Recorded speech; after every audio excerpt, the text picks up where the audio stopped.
You unlock this door with the key of imagination. Beyond it is another dimension, a dimension of sound, a dimension of sight, a dimension of mind. You're moving into a land of both shadow and substance, of things and ideas. You've just crossed over into the Twilight Zone.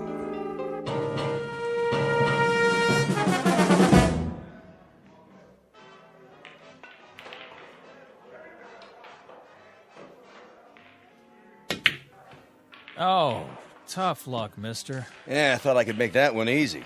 Yeah, I thought so too. Well, at least it didn't leave you much. Well, let's see. Face it, you don't have a shot. It looks like you're gonna snooker yourself. Well, you never can tell. 8-ball, corner pocket. Lots of luck. Like I said, 8-ball, in the corner.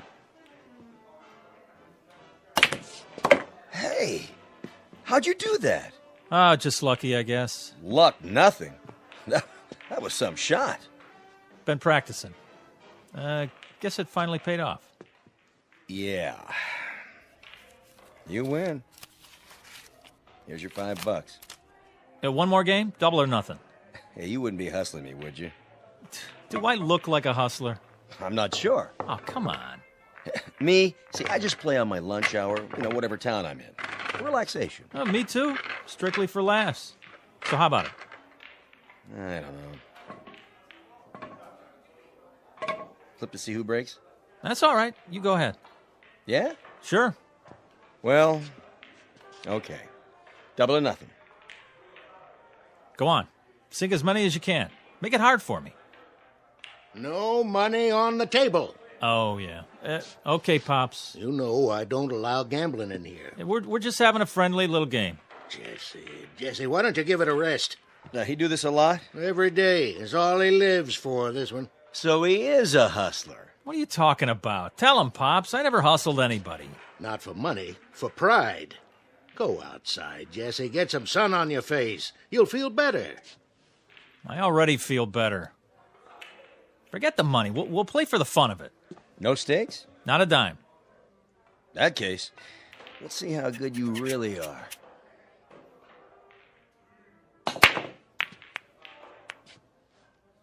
Nice break. Of course, I didn't sink any, but that's my advantage. Yeah? Too many balls on the table. It doesn't leave you a shot. Watch me.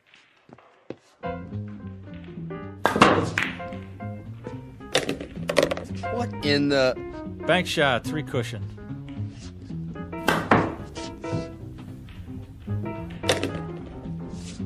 Curveball.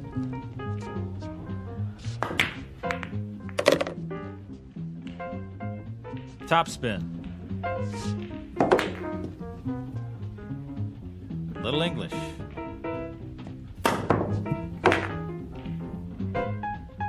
And over and under.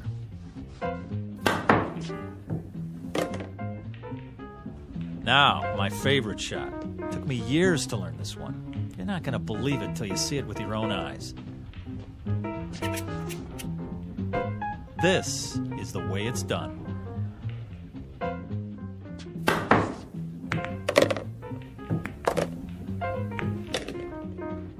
Pretty good. Pretty good? You kidding? Nobody ever made a shot like that in the history of the world. Yeah, it's not bad, I'll give you that. But you're no Fats Brown or anything. What? Put your glasses on. It was impossible, but I made it. Yeah, sure. Keep practicing. You'll get there. Hey, here's for the beer, Pops. See you around. Okay, thanks.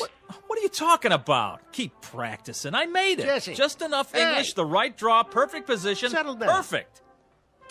Easy, Jesse. That's all I ever hear. Fats Brown. Well, I'm sick of it. I'm sick of hearing his name. Jesse, relax. You got company. Hi, Jesse. Jesse, you are a lucky man. Rita, what are you doing here? I thought we had a date. Oh, that's tomorrow night. Thursday night. Tonight is Thursday night. What? Oh, I guess I lost track of time. I'm sorry. I was supposed to pick you up at 8 o'clock. 7. 7. It's 9. Wow. Wow. You look great. Don't change the subject. But I did get dressed up special just for you. Well, we can still go out. It's pretty late for dinner. Well, how about if we go out for a drink? Or a movie? How did you forget about our date? Yeah, how did you do that, Jesse? I was shooting pool, and I guess I just lost track of the time. Uh-huh. The guy I was playing started baiting me, saying, I'm no Fats Brown, I'm no Fats Brown. Can you believe that? How could I not be better than a guy who's been dead for 15 years? When it comes to dating, it's a draw, Jesse. Okay, I deserved that. Look, I'm sorry. I'll make it up to you. Come on, let's get out of here. Why not? There's nobody left to hustle. Right, kid? You bet, Pops. I beat them all. Fats might have been good in his day, but this is my day. I'm Jesse Carter, the best pool cue on Randolph Street, the best player ever. Maybe. Too bad Fats is dead. Now, you'll never know for sure. I know, and it's killing me. I would have given anything to play him.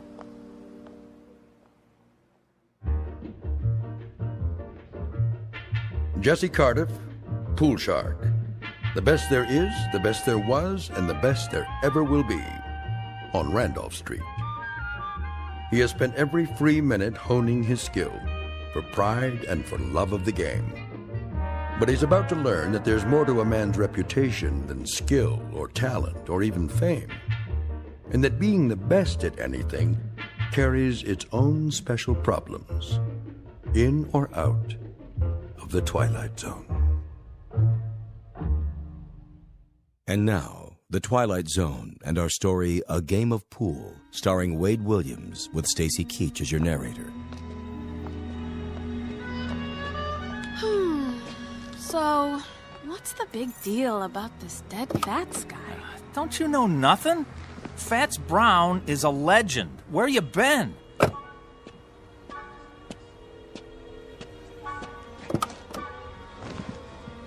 Most people say he's the best ever. Then he must be. No, not really. Because most people never saw me play. I'm better.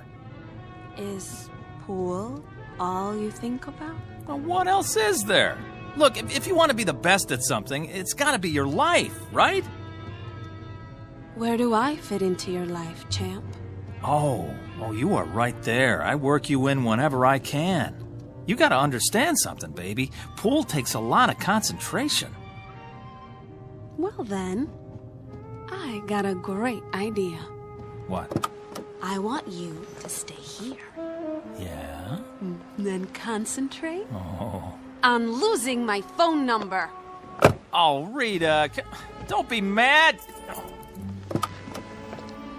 Rita, where you going? Rita, come on. Look, Rita, please stop. Get lost. Let me explain. What? Look, I would give anything to play Fats Brown just once. Is that so wrong? Yes. But for your own sick, self-centered ego, I hope you get your wish. Oh, Rita, come on, give me a break. I just want to beat the best. What's wrong with that? Fats, dead and buried in the ground. I'd give anything to play him one time. I could beat him cold, I know it. I'd show him who's the best.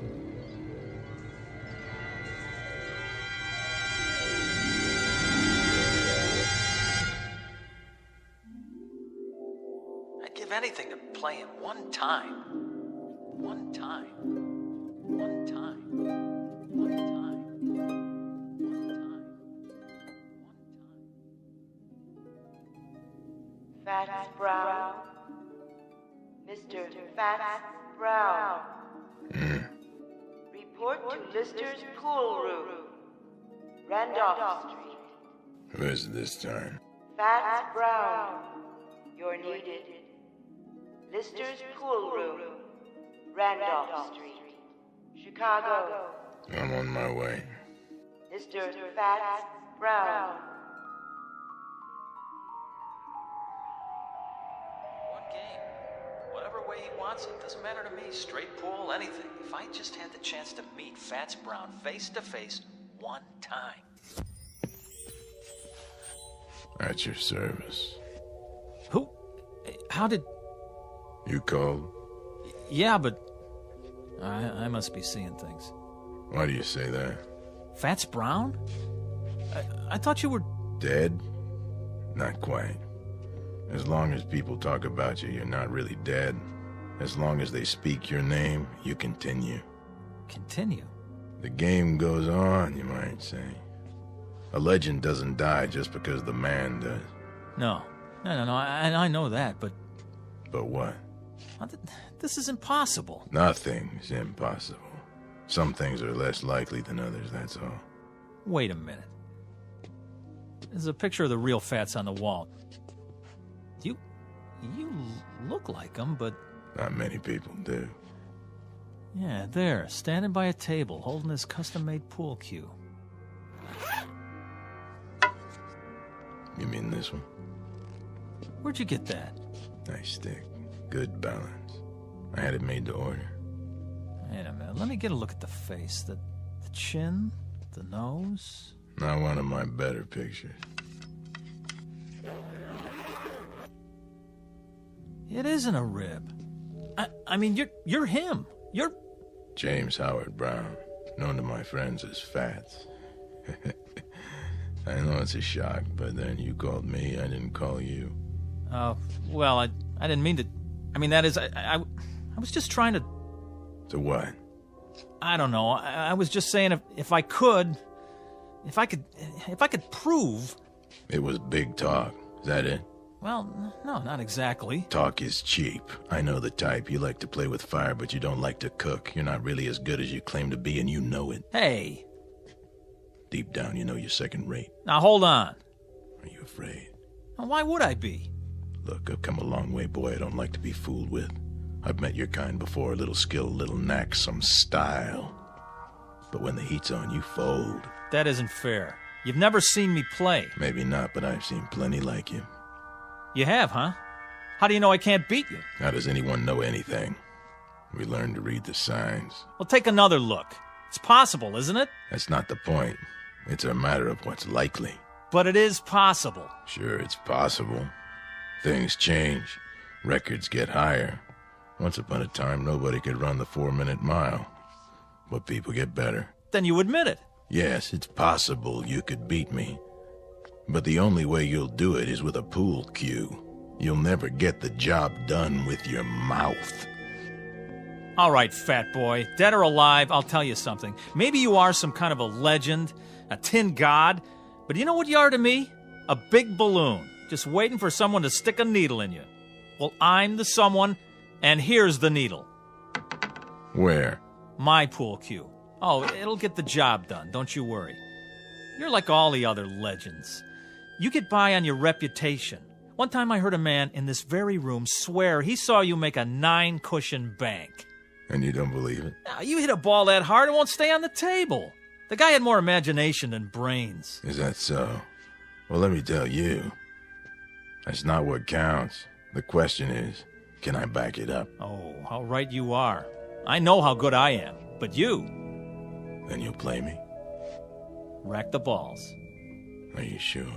Sure, I'm sure. What about the stakes? Stakes? A little something to make the game more interesting. Well, here's what I got. I'll shoot it all, my whole bankroll. Any or all of it. Put it back in your pocket. Why? My money not good enough for you? Come on, use your wits, boy. What good is money to me? Then what? Something to make the long journey worth my while. Name it. You said you'd give anything for a game with me. Anything? What are you getting at, mister? Just what kind of stakes you talking about? Life or death. What? You beat me, you live. You lose, you die. You're pulling my leg. The proposition is simple enough. You're crazy. Interesting. What is? to see how much faith you have in your ability. Or should I say how little? Go chase yourself. You know something? For my money, you don't want it bad enough to be the best. Why, when I was your age, I would have jumped at the chance. But then I was better than second rate. Watch it. You wouldn't know about that. It takes more than skill to be a champion. It takes equal parts talent, work, luck, and nerve. A quality you sadly lack. Nerve? You mean insanity? How so? You want me to risk my life on a game? Insanity, then, if you prefer. Listen, I'm just a pool player. There's probably no less important thing on the face of the earth, pushing balls around with a stick on a felt-top table. But mark this in your book, I'm the best. It's a proud thing to be the best at anything. But then you wouldn't know about that either. Hey, hold on. Where you going? I'm going back, of course. Back where? You wouldn't understand. You're wrong. About what? You say I don't want to be the best bad enough. That's not true. Oh boy, is it not true. Do you know how many hours, how many years, how much of my blood and sweat I put into this game? I'm listening. How many nights I slept right here on this table? Yeah, I did that. I made a deal with the owner so I could practice after the place was closed. I haven't been to the movies in years. I know what you're talking about, but it's still talk and nothing else. I'm good, mister. Real good. But am I that good? You'll never know until you're ready to risk everything. Will you stop pushing me? Sure I will, I was just thinking. Where I come from, there's a race driver. Go to the track and whisper his name. Say Tazio Nuvolari and watch their heads nod up and down. Or go to the bull ring and hear them talk of Manolete. Both men face death daily, and both are legends. They learned something important early on. You'll never make the grade by playing it safe. This is nuts. So long, kid. Wait. What for? Oh, boy, what am I doing? Something you want to tell me? Well, You accept the terms? Life or death? Rackham.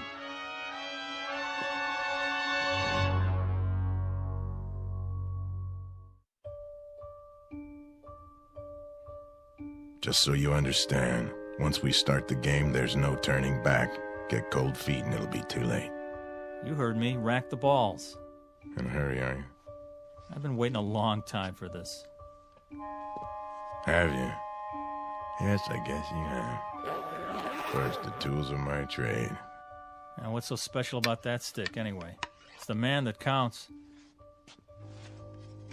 You're right. But this one suits me.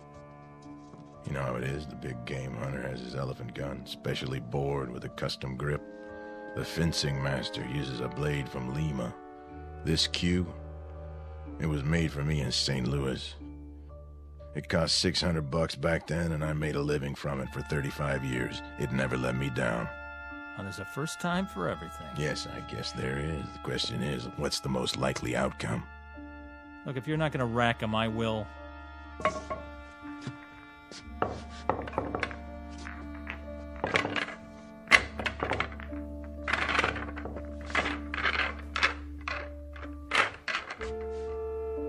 Anytime you're ready. Do I get to call the game? Name it. Rotation. Kelly. 14-1 rack. 8-ball. What's your pleasure? All right. Let's see how good you are. 1 game, 300 points. That'll do. Standard rules. Is there any other kind? But just so there's no misunderstanding, we play for the value of the balls. 9 points for the 9-ball, 10 for the 10, and so forth. Agreed? Agreed. Good. You have a coin? Right here. Toss for break? You flip. Sure. Call it. Tails. Here goes. Why'd you put your hand over it? I want to give you a fair chance.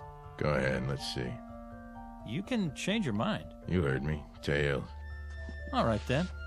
If you're sure. You can change your mind, you know. There's still time. Not on your life. My life's not what's at stake. Let's see it. Heads. I guess that means it's my break. Yeah, your break. As soon as I chalk up. Take your time. I know what you're thinking, son. Oh, you do, huh? Same as most players. The man who breaks is at a disadvantage. Once he scatters the balls, the other man has a clear field. Well, doesn't he? Maybe with some people, but not the way I play. Oh, sure. I suppose you can control the break. Time to go to school.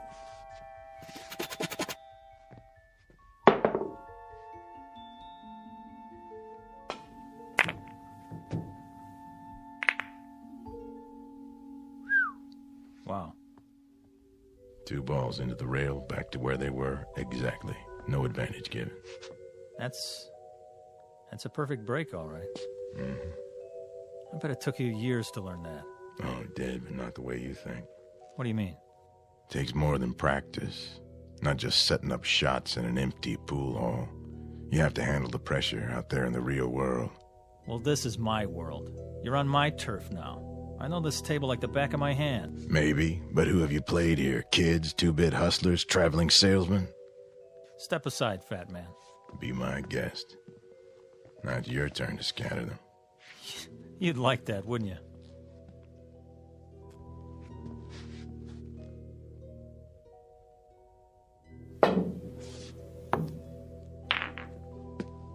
On safety. Playing it close to the vest, aren't you? That's what you call strategy. What are you going to do now? I'll try to think of something. There's always a power break. Yeah. But if nothing falls, you leave me wide open.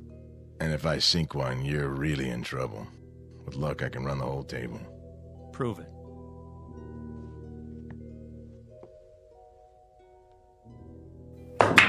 Keep your eye on the 15 ball.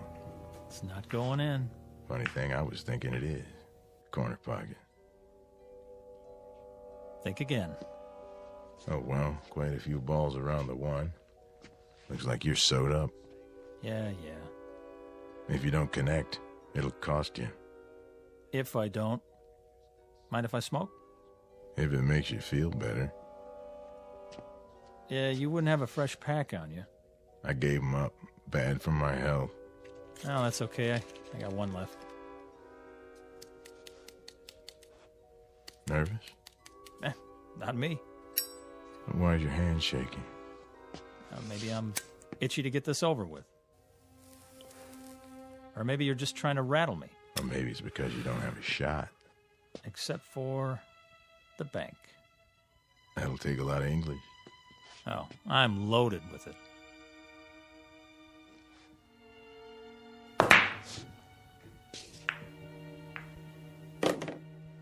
So you are. This time. Shall I keep score? I got it. Now what? The follow-up is important. You have to plan ahead. 3 rails, 2 ball in the corner. That's a hard combination. For some people. Watch your angle now. You watch it. Oh, I am.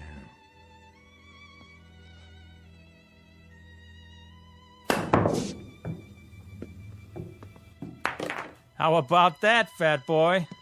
Not too shabby. It was great. In some places. You know what? You're like all the others.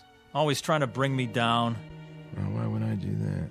When I was a kid, there were plenty of guys like you. Guys who were good at things like music and basketball and arithmetic. They'd do anything they could to make me feel about an inch tall.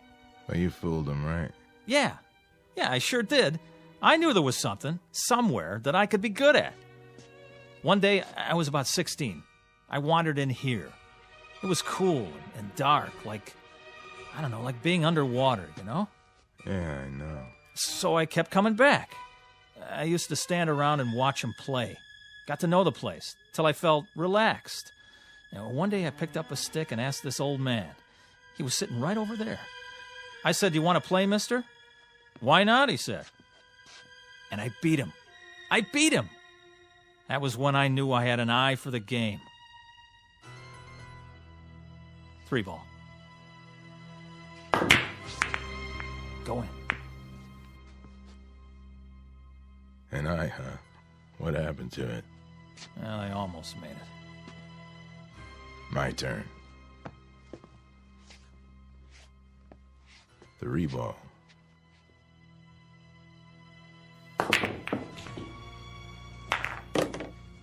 You know, almost works a lot of the time, but not in geometry. Well, what's that got to do with it? Pool is geometry in its most challenging form, a science of precise angles and forces. You have to understand that or you're lost. Yeah. 4 ball, other end.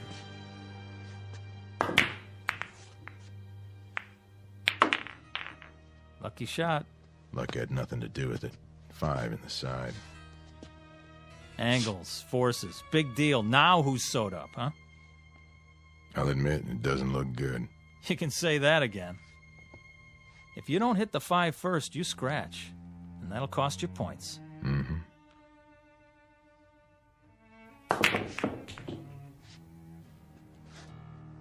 Your shot. Oh, man, is it. 5 ball.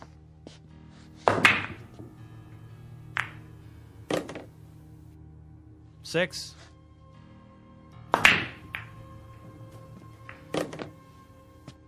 Seven.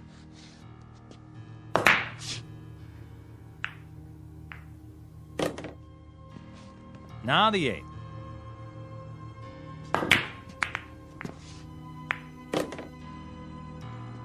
Nine in the side. 10.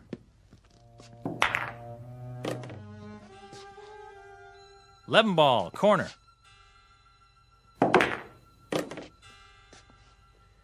I have 59 points. You have 7. The game still has braces on its teeth.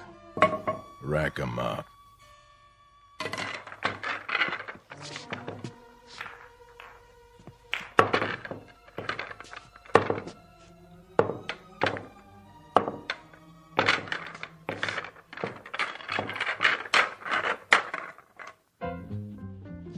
Three ball.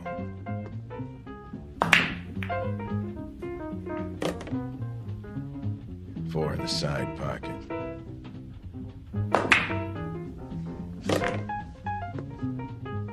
Five, corner pocket.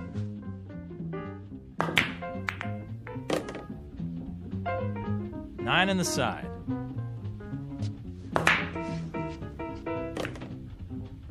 10 ball in the corner.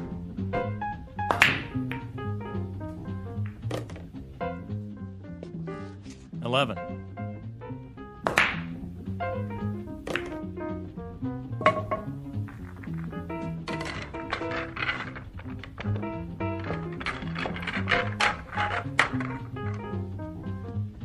$5 ball. 6. 10. 15 ball. Ha! Your shot. No kidding. Just in case you lost track. Tell you what I'm gonna do, fat boy. Let me make it easy on you. No thanks. Hey, I'm trying to do you a favor. For what reason? 'Cause I got feelings? Come on, admit it. This must be humiliating. Oh, I wouldn't say so.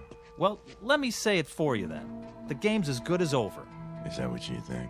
You want to throw in the towel and walk away? I'll let you. You will, huh? Sure. That way it won't hurt so much.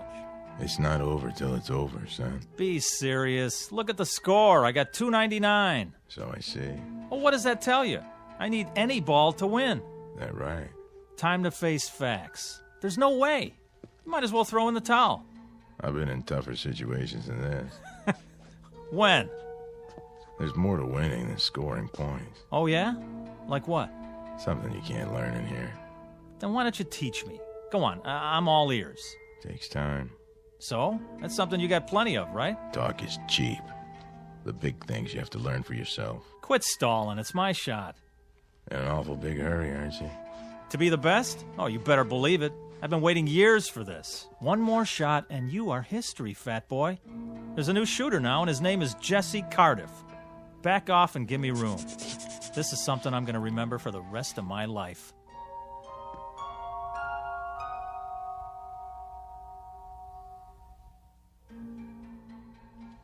Don't let me hold you up. Oh, I won't, I promise. Yep, this is the big one.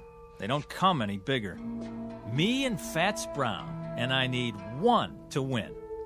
Feast your eyes on this. Number 5 in the corner. Funny. Something you want to say? I was just thinking. You do a lot of that. What is it this time? Just that there's more to life than a pool hall. No kidding. It isn't right you being cooped up in here all the time. You're all hard, Fats. You gotta get out a little, see what's going on. I've heard that before. From Pops. Now, what about you? What about me? Well, you didn't get to be the best sitting on a park bench. You spent a lot of time with a pool cue in your hands. You must have. Of course I did, but I found time to live, too. I've been to places where they never heard of billiards. If you call that living, why would you want to? Why bother? It's not easy to explain, but I'll try. I may not look the part, Jesse, but I've done other things, too. A whole lot of other things. I've made love, walked uphill, and swum in the ocean. I've been on airplanes and cruise ships and played tag with little children. And when I think of the wonderful things there are to see and do in this world, it hurts me to think of you rotting your life away in this miserable dark hall. What? Oh, I get it. Nice try. What's this, you don't believe me? Doesn't matter whether I do or not. You're trying to distract me, so I won't make my shot. Am I? That's a lousy thing to do. But it won't work. 5, corner pocket. Hey, what are you doing? Doing? Oh, you mean the coin. Sorry, it's an old habit of mine. Take your hand out of your pocket. Sure, if you like. Now don't say another word, just for a minute. This is the easiest shot I ever saw. There's no way I can mess it up. Nobody could. I'm in no hurry. Good. Take your time. I will. All right, I'll stand over here. Just give you all the room you want. You do that. Enough with the chalk already. What? Oh, sorry. You're not even going to get to shoot again. I'm making this shot, and there's nothing you can do to stop me. No doubt. You did that. Did what? You dropped the chalk. Then I better pick it up. My shot. But... That one right there. In the side. Oh, I don't believe it. Look at you. A little gamesmanship, a little pressure to put some fun in the game, and you come apart at the seams. You cheated. I did? How so? Well, you... Kid stuff to make you break your concentration and shoot wild didn't take much. You know, if you ask me, that's pretty low down. Some places they break a guy's thumbs for that. Not here. Game ball. Oh, one more thing. If you want to concede now and save yourself the embarrassment. Take your shot. It's not over till it's over. Right. Even when it's just a formality. Last ball. Corner pocket. Choke. You wouldn't be trying to distract me, would you?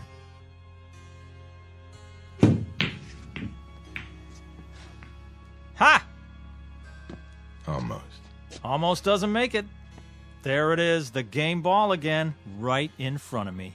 All my life. So you said. Okay, you had your fun. This ball has my name written all over it. Perfect angle, clear table. I was made for this. Give it some thought, Jesse. Think about this. I sink it. I become the greatest. You're not gonna make it. It's simple enough straight in, but you won't make it. You're sweating, fat man. Now, why are you so nervous? Not why you think. You wouldn't understand the reasons. No. I understand all right. It means a lot to you, doesn't it? Even as a dead man. To have your name up there as the unbeatable champ of all time? It carries certain satisfactions, yes. I'll give you a chance at my crown, Jesse, but only if you're willing to stake your life on the game, Jesse. Couldn't be just a nice, friendly little game, huh? I take it as it comes. To you, pool is not a nice, friendly game. It's a win-at-any-price affair. I saw that right off, and I acted accordingly. But it didn't do you any good. Didn't it? I've made this shot hundreds of times. Not when your life depended on it. Is this some more of your gamesmanship? I've been studying you, Jesse. I've gone up against dozens like you. Pressure is what separates the champions from the also-rans. I've seen men who could shoot brilliant pool, but they were duds when the stakes were high. That's why I insisted we play for something big. What does it matter to you if I win or not? Afraid I'll take your place? Is that it? Did people stop talking about Dempsey when Joe Louis came along? Did Beethoven replace Bach? No. He wouldn't replace me. Then why? Someone has to keep the flame. Someone has to weed out those who haven't got what it takes. The champions, the legends, they serve a purpose. To be a challenge and an incentive. I don't need a challenge. Everyone needs a challenge, Jesse. Someone great out of the past to say, match what I've done, boy, and make it better. That's true of all walks of life. Music, politics, sports, you name it. Musicians all over the world have been better because of Bach and Beethoven and Mozart.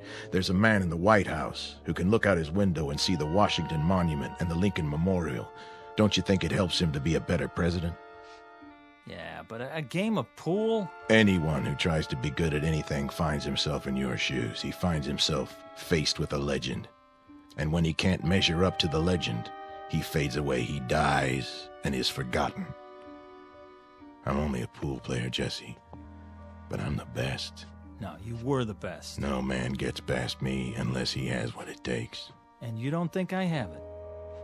There's still one ball on the table, and it's taken you a mighty long time to get at it. You wouldn't believe this, Jesse, but personally, I'd like to see you win. Yeah. Yeah, I've only been doing my job. Stand back and give me some elbow room. Wait, Jesse. Oh, no. I've been waiting too long. Before you shoot, think about one thing. What? Sink that ball and you may win more than you bargained for. You're wasting your breath. Don't you get it? There's nothing you can do to stop me now. Nothing. Sorry, I was required to say that. Something along the lines of a disclaimer. Well, what are you waiting for? Not a thing.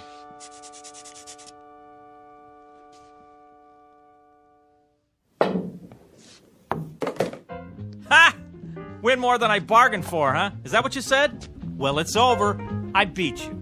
Looks like you did. Now I'm the best. I'm the best at something. So you are. You had to prove yourself under pressure, and you passed the test. Well, aren't you going to congratulate me? I'm not sure that's in order. Thanks. What do you mean, thanks? I beat you. I'm going to live. Of course you are. Those were the stakes. You'll live forever. Then why thank me, fat boy? You'll find out when the time comes for you to leave Randolph Street. You're a sore loser, that's all. I beat you fair and square. Yeah. You saw it. I beat the king of the hill, Fats Brown himself. So long, kid. Thanks for the game. Me, Jesse Cardiff. Now I'm the best. And I'm going to stay the best because nobody's ever going to take it away from me. Not ever. From now on, it's me, Jesse Cardiff. You hear that, world? Jesse Cardiff. Jesse Cardiff. Jesse Cardiff. Jesse Cardiff. Jesse Cardiff. Jesse Cardiff. Jesse Cardiff. Jesse Cardiff. Yeah. Report at once to Mason's Pool Hall, Sandusky, Ohio. Mr. Jesse Cardiff. You're needed. Yeah, I'm on my way.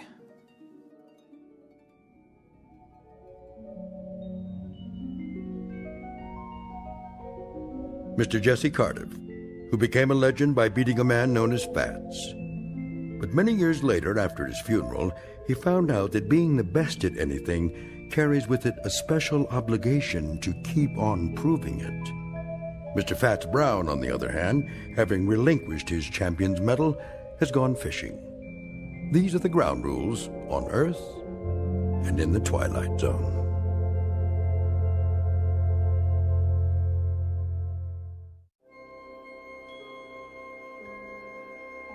Hi, this is Carl Amari, producer of the Twilight Zone radio dramas. I'd like to take a moment to tell you about our official website at twilightzoneradio.com. where you'll get the latest news and information on these Twilight Zone radio dramas. Plus, at twilightzoneradio.com, you can digitally download 3 free episodes or any of our episodes for only $1.95 each. In this age of ever-changing technology, we've decided to make these episodes instantly available to you by making the Twilight Zone radio dramas a digital download-only series. This means that this series will no longer be offered on CD. The CD collections at our website are now being offered while supplies last at buy one, get one free. So be sure to get your favorites before they're sold out. Be sure to visit us often, and I'll see you in the zone.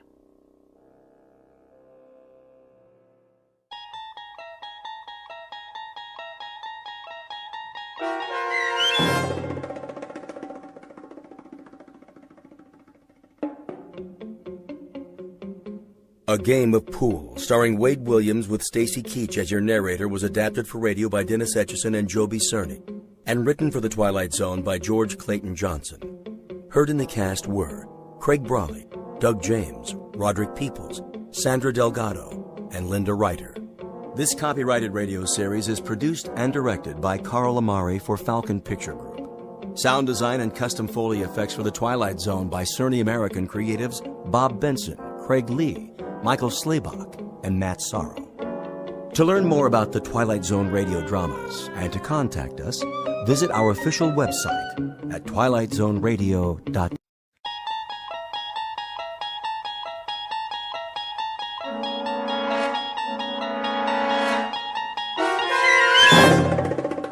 You're traveling through another dimension, a dimension not only of sight and sound, but of mind. A journey into a wondrous land whose boundaries are that of imagination. Your next stop, the Twilight Zone.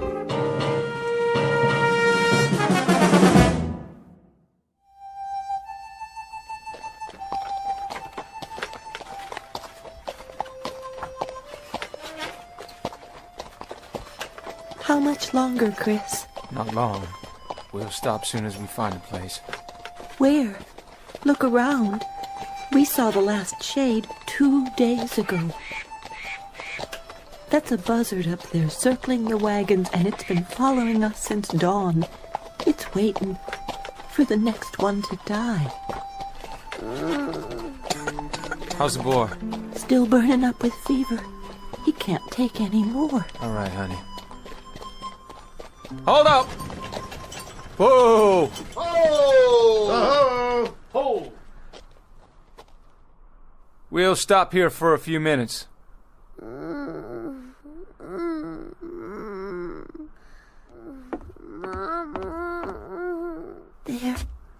There. Still the fever? Poor little thing is burning up. If I could just use a damp cloth. Try my handkerchief. Can we spare it? If he needs it, we can. Here, put this on your forehead. It'll make you feel better. How's that, son? This is the 11th day, Christian. 11 days of fever. He can't go on much longer. Hey, you said that on the 3rd day, and then on the 4th. He'll take more, just as we all will. This is Arizona country. We've got 400 more miles, and we've already traveled almost 2,000. We'll do what we have to do. All of us. How's the boy, Mrs. Warren? About the same. Thank you, Charlie. Figure that Apache country is just due south. That's what you said we were looking out for, ain't it? That's what we've been looking out for. We travel due west, close together and button up tight at night. No fires if we can help it. Bad Indians down there, Chris. That's what we heard. And they travel in big parties, don't they? And we got 5 rifles. 5 rifles, Chris, and a sick child, and 4 wagons, and 7 dead, tired men and women. We was dead tired a week ago, and a month ago, and a month before that. And there were war parties back in Kansas, and we near froze to death in Colorado.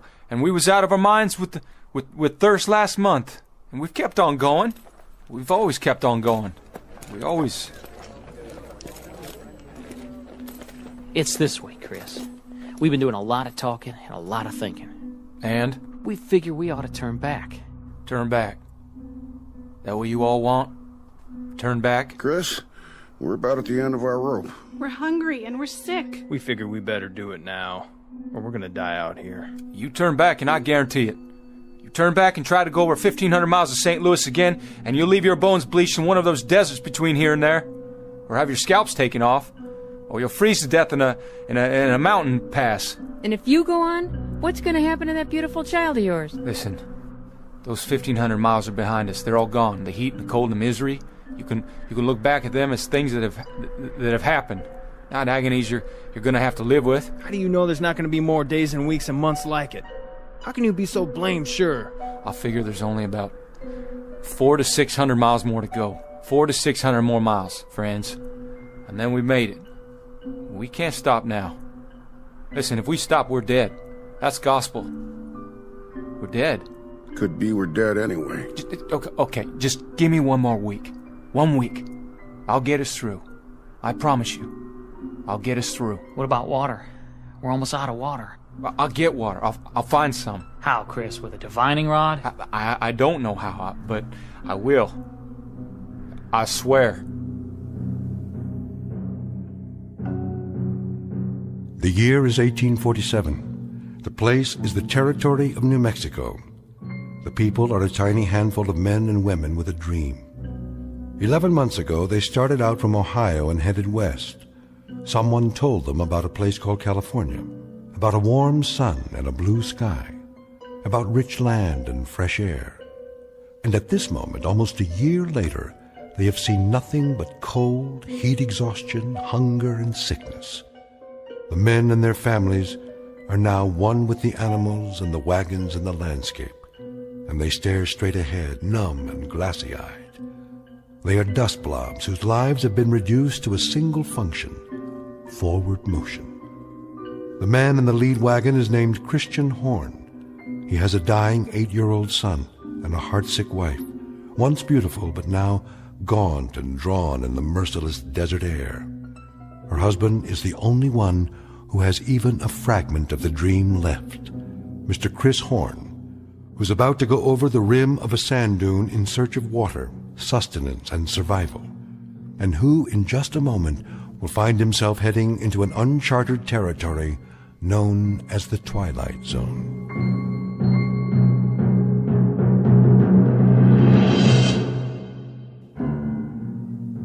And now, back to our story from the Twilight Zone, 100 Yards Over the Rim, starring Jim Caviezel, with Stacy Keach as your narrator.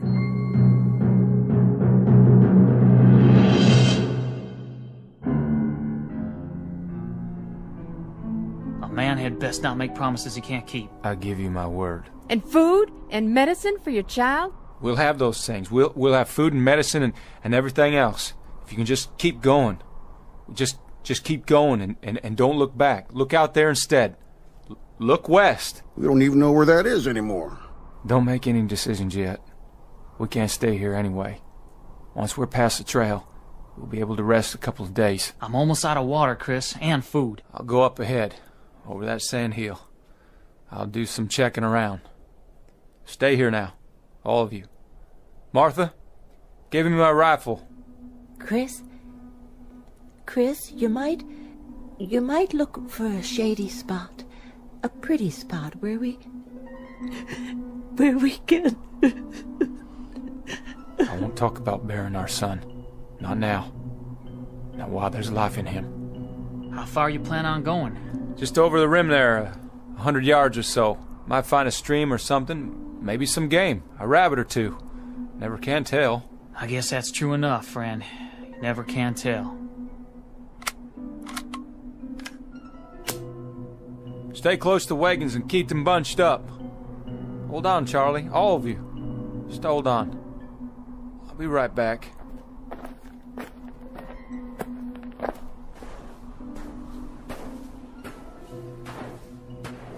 What in God's name?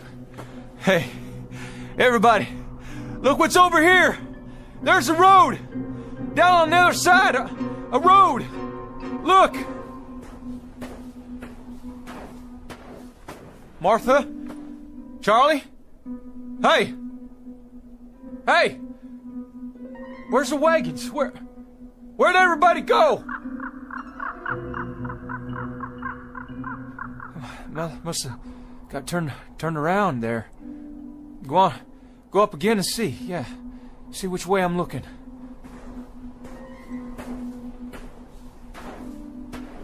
What's going on? What in devil's name is going on here? Road's hard. And black. What the... What these poles doing here? All these wires?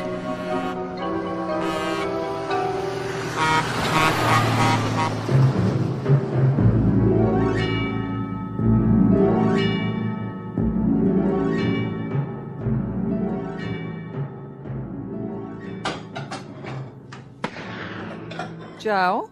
Yeah? What was that? Backfire. What? Truck backfired. Oh, you sure? I thought I heard a gun go off. Not likely. Might be one of those local boys shooting your sign. Well, if it was, I'll get the sheriff out here, but that didn't sound like any 22 to me. Look, Joe. Who's that? Some guy with a rifle. Go in the other room. But, Joe... I said get in back. I'll take care of it.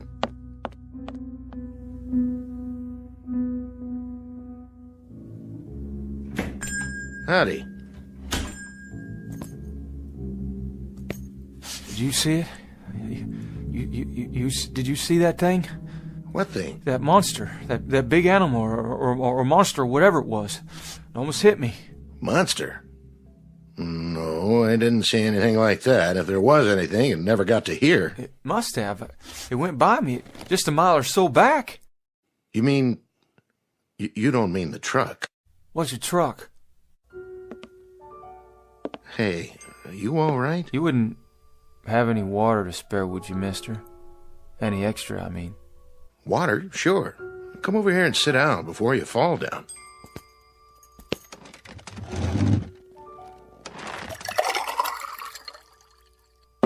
Here you go. Is all this for me? Sure. On the house. Well, thank you kindly.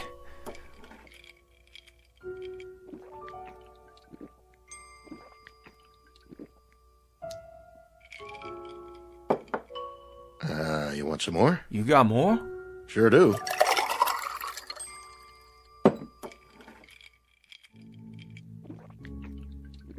Whoa, now. You don't want to drink it too fast. Just how long you been out on the desert, anyway? How long? Well, almost a year. Well, at least almost a year of traveling. Started from Ohio. I had 6 wagons to start with. One of them was burned by Indians, and one turned back. Indians? Wagons? What are you talking about? Say, mister, what happened to your arm? You're bleeding. Oh, yeah, I am. Well, I guess I did it to myself when that thing come at me. I rolled out of the way. Thought it was a mirage, then the gun went off. Just a flesh wound, though. Not too deep. I'll have Mary Lou look at it. She's my wife. She used to be a nurse's aide. Mary Lou? Everything okay, Joe? The fella here, he shot himself in the arm. He did? By accident, he says. You want to take a look at it? Why, sure. I'll get some bandages out. Hand me a clean towel, will you, Joe? Sure thing. Got the first aid kit right here under the counter. I'll just set your gun over here. Oh, well, thank you kindly. Well, careful with it now. That's a real old-timer. Antique piece, isn't it? No, bought it new before we started out, but she's been used a lot, I guess. We're running low on bullets. I don't suppose you've got any ammunition around here? Oh, no. We don't carry anything like that. This isn't a hunting area. What about Indians? The south of here's Apache country, isn't it? Why, sure. Well, sure, but there aren't any Indians nowadays. Well, I mean, not hostile Indians. No? Well, not as long as we've been here. Well, how long you been out here? How long? Oh, a couple of years now. Where do you hail from? Well, we used to live in Phoenix. Phoenix? Yeah, Phoenix. Mary Lou's folks are from there. I worked for her old man when we were first married, and then I bought this place here. Restaurant isn't doing so well, but the truckers are starting to come in now with the interstate. Restaurant? You have food? Sure do. Just like the sign says. On the wall there, see it? Right over the register. Joe's Air Flight cafe, and gas station. You don't understand a thing I'm talking about, do you? You've never heard of Phoenix, or registers, or nurses' aides, or trucks, or gas. Hey, mister, where are you from, really? Where'd you come from? Tell me straight out, why don't you? From Ohio. I left the wagons back there, and I walked up the rim to the hill, and I thought I might find some water or something, or some game, and then I saw that stretch of road out there, that black road, and those things, running on it. What things? He means trucks.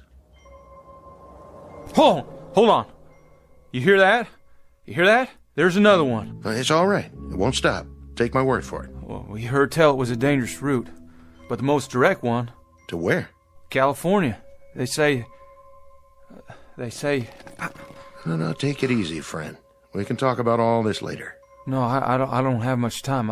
I promised them I'd be right back. There you go. Your arm's all cleaned up with a bandage on it. I even made you a sling, see?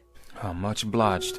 Just try to keep it clean now. I'll give you a roll of gauze and some tape. You're a nurse? Are you the doctor? Me? I just sling hash and pump gas. Take 2 of these. Drink a little water to get them down. What are they? They're antibiotic tablets. They ought to keep away any infection. Where do you get this? Well, at the drugstore. Of course, you're supposed to have a prescription, but these won't do you any harm. How do you feel? Could I? Do you think I could buy some more of those pills off you? Oh, I don't sell them. But you see, I got a real sick boy back there. Back where? In the wagon, if I can ever find the wagons again, but you say that this will help a sickness. Sometimes, depending on what it is. How about a fever and a bad cough? It's worth a try. You've got a family? There was 3 wagons of us, but when I turned around to look back down, they'd gone. Well, maybe you better rest a while, friend. Lie down. Get washed up. There's a bed in back. Look at this place. The tables like wood, but they're not. They can't be. And the legs are all silver and bright. That's not silver. It's steel. It's chrome-plated. What's that thing in the corner? Jukebox. A what? Plays music. You put a coin in it and pick a tune. Here, I'll show you.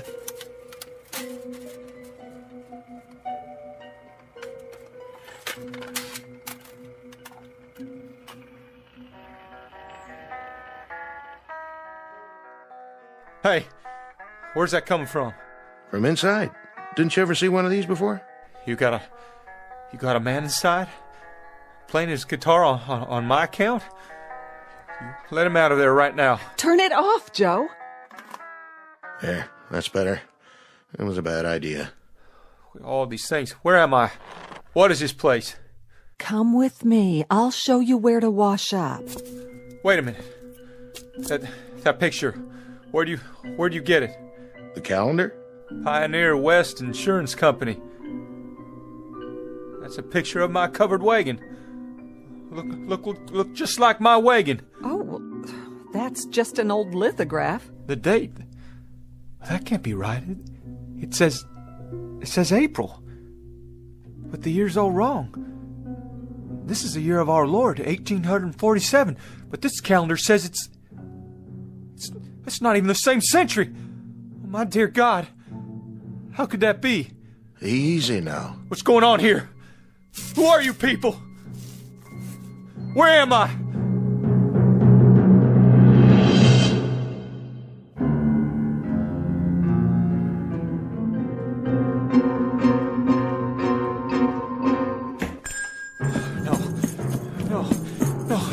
No! You better stop him, Joe. He'll get himself killed.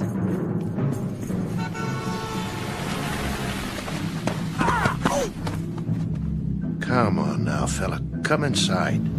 Please. Somebody tell me where I am.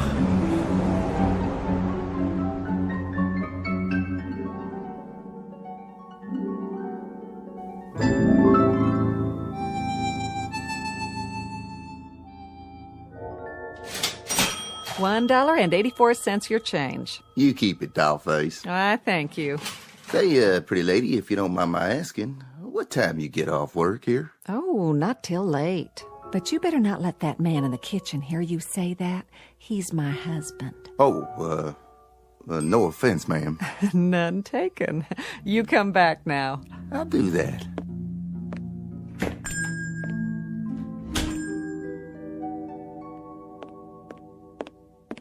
Doctor still in back? He is. Been a while now. I made a club sandwich for the fella.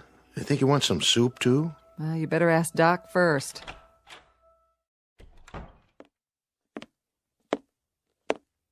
How's he doing back there? You have a fresh pot of coffee? Sure do. Shall I bring it to him? Not for your visitor. For me. I believe I'd like a nice, strong cup. Sit down, Doc. You look like you just seen a ghost. You look him over? I did indeed. And? Malnutrition, that's his major problem, along with dehydration. Though he's a strong specimen of a man, I'll say that. Tough stock. What else did you find out? You were right. He's an interesting customer, all right. Quite the character. The heat did it, or something, didn't it? I mean, he's not in his right mind. I figure that has to be it. I'm not a psychiatrist, Joe. I'm an ancient GP, not much past the school of castor oil and sassafras tea. But, you know, I think old Freud himself would have something to gnaw on here. How do you mean? He happens to seem very rational. Extremely rational. He can trace his imaginary life a whole lot clearer than some of us can our own. His recall of details is amazing. Or it would be if they were true. Maybe they are true. I mean, maybe he read it in a book somewhere. There's lots of books about the pioneer days. I even know a lot about my people, how they came out here. And one other thing. A little parenthetical aside, let's call it. The fillings in his mouth. There are two. Well, let's just say no modern dentist drilled them. Yeah, his clothes, too. They didn't come out of an Army-Navy store. No, they didn't. They're the real goods, circa 19th century. And you saw that squirrel shooter of his, Joe. Sure, but it's an antique. An antique that isn't more than a year old? 150-something-year-old gun, Joe, but it was manufactured less than a year ago. You said that yourself this morning. What's it add up to? Look, Doc, if you're trying to tell me... I'm not trying to tell you anything, Joe. That is to say, I'm not trying to make any point of my own. All I'm giving you is the benefit of some observations from an old hand. He says he's a pioneer, and when he climbed up to the top of that hill out there, he was living in 1847. That's what he said, all right.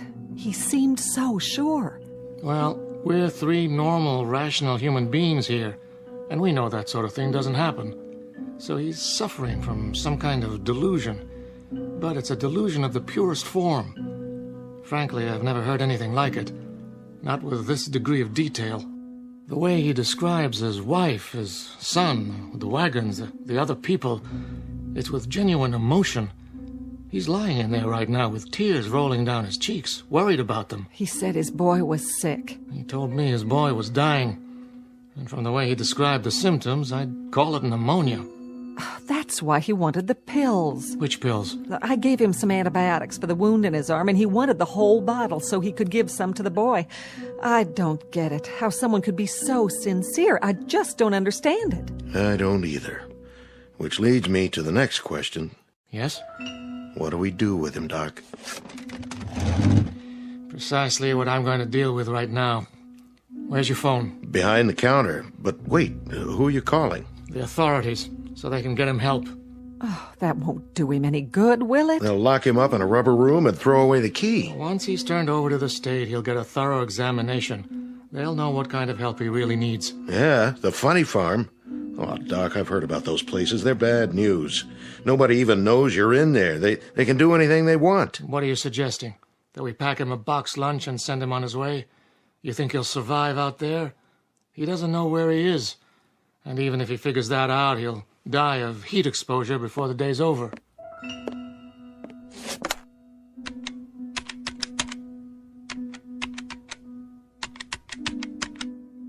I want the sheriff's office, please. Oh, it just doesn't seem right. Yes, is the sheriff there?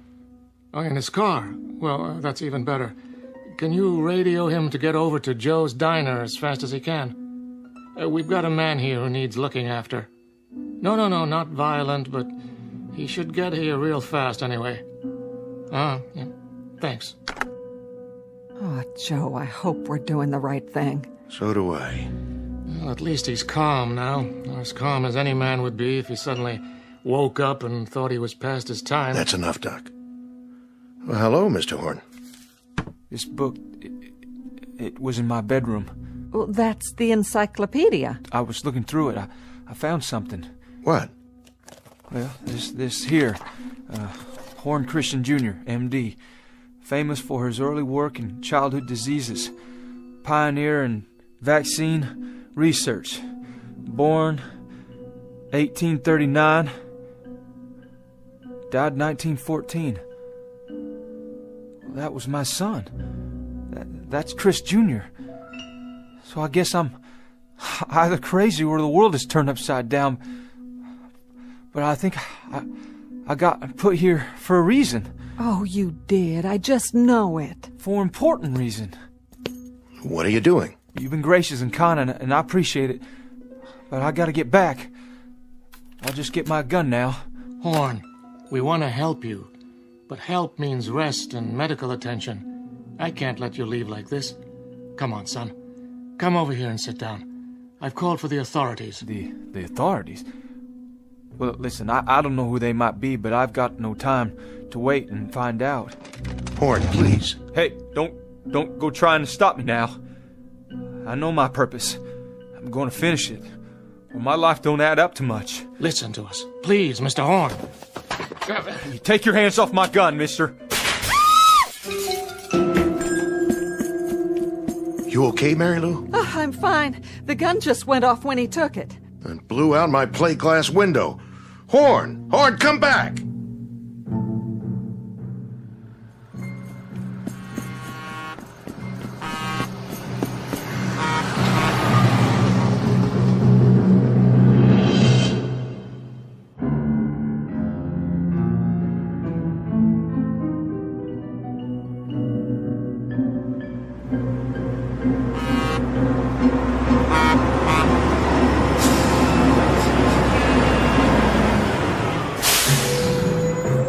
Hey, get out of the road!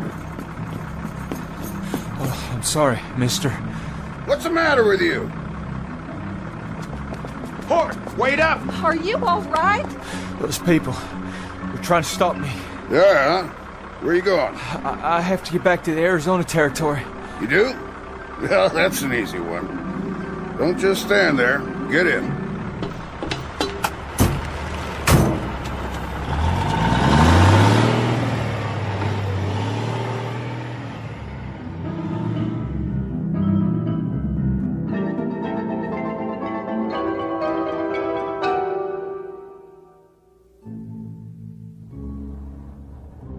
In the belly of the beast. How's that?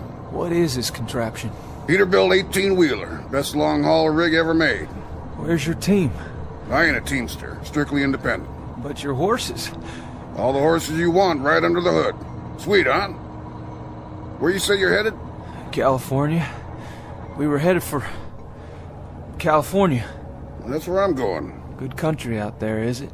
Easy living, if you ask me. Everything a man could want. And land of work? Any seed you plant, it grows tall. That's what I heard tell. Suppose I could give you a ride all the way in, so I'd have somebody to talk to. I'm going to California, but I can't get there this way. What are you talking about? It has to be the same ridge, right around here. It was. Mister, you have to let me out. Say, look at that. Sheriff's car, moving like a bat out of hell. Please, I made a mistake. You've got to stop this machine.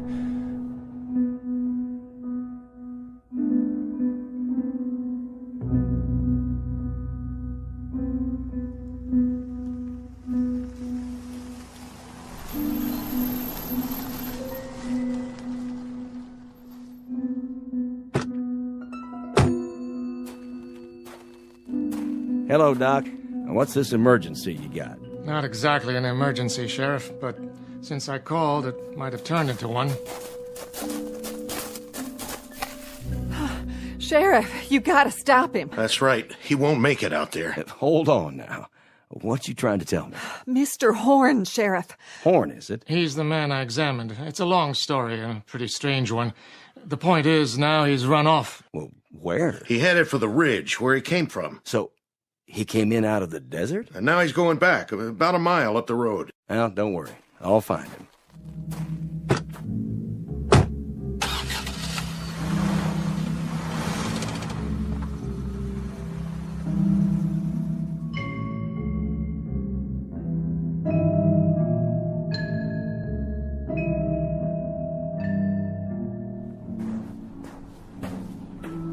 Gotta make it. Just a little ways more.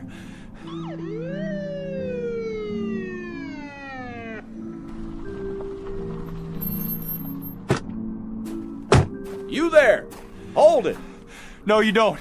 Not now. Drop the gun, son. I said, drop the gun. All right, now come on down real slow. The pills. I dropped the pills. That's it. Now put your hands in the air. Got it! I said halt! Halt, son, or I'll shoot.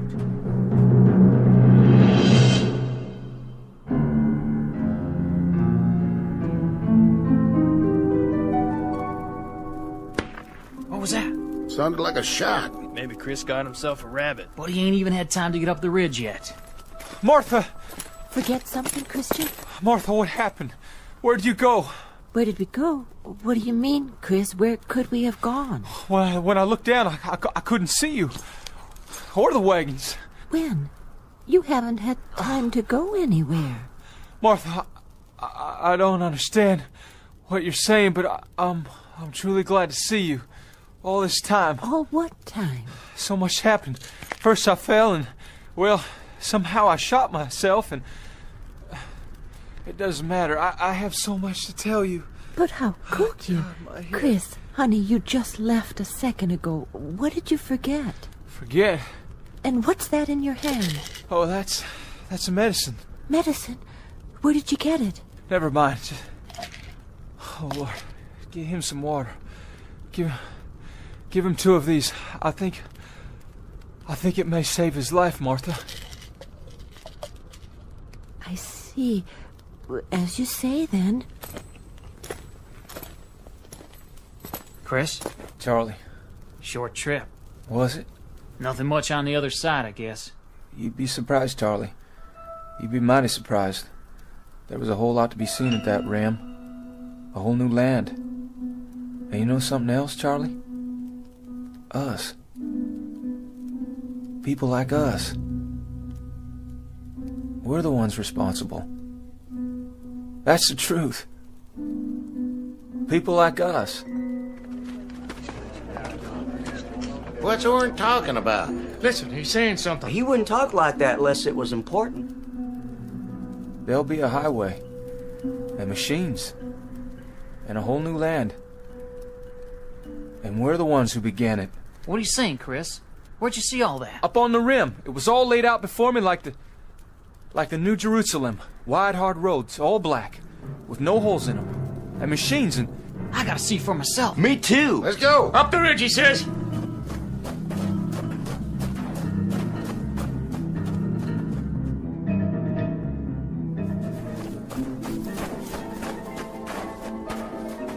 Chris, there's nothing down there. It's just like this side. Sand and desert and miles of nothing. Oh, but there will be, Charlie, there will be. Just you wait. It may not happen in our lifetimes, but it's coming. It'll be here, all of it. Sooner than you think. If you can hold on to what I'm telling you and keep the faith.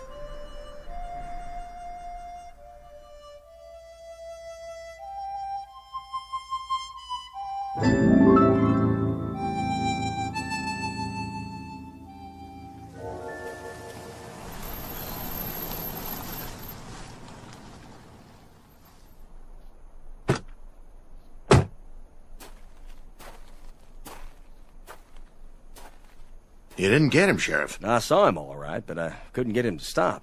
Fired a warning shot, but I didn't scare him none. Look, I wouldn't worry, Joe. He can't get very far. Don't worry, we'll find him. Thanks, Sheriff. You say he had a gun? That's right, a rifle. This it? It can't be. That one's all rusty, like it's ready to fall apart. That's what I thought. He couldn't have done any damage with it. Look at it close, Joe. It is his rifle, but it's changed. It's just as if it had been lying in the desert for 100 years. What's it mean? Who was he? Where did he really come from? I think he went back to wherever he did come from. But to where, Joe? Back to where he should be. Back to where he can make certain that the things it said in that book can happen. Back to a wagon train, heading west to California on a spring day in 1847.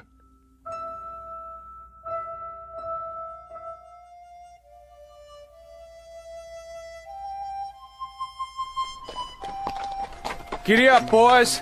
We're going to California. And my son, too. He's got a whole lot to accomplish out there. A whole lot.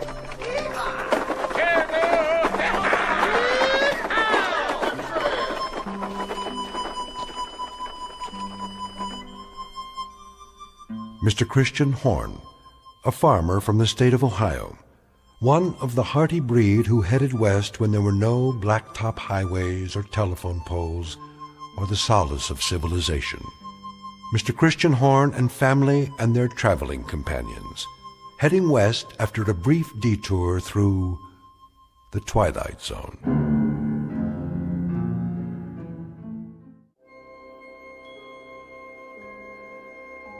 Hi, this is Carl Amari, producer of the Twilight Zone radio dramas. I'd like to take a moment to tell you about our official website at twilightzoneradio.com, where you'll get the latest news and information on these Twilight Zone radio dramas. Plus, at twilightzoneradio.com, you can digitally download 3 free episodes or any of our episodes for only $1.95 each. In this age of ever-changing technology, we've decided to make these episodes instantly available to you by making the Twilight Zone radio dramas a digital download-only series. This means that this series will no longer be offered on CD. The CD collections at our website are now being offered while supplies last at buy one, get one free. So be sure to get your favorites before they're sold out. Be sure to visit us often, and I'll see you in the zone.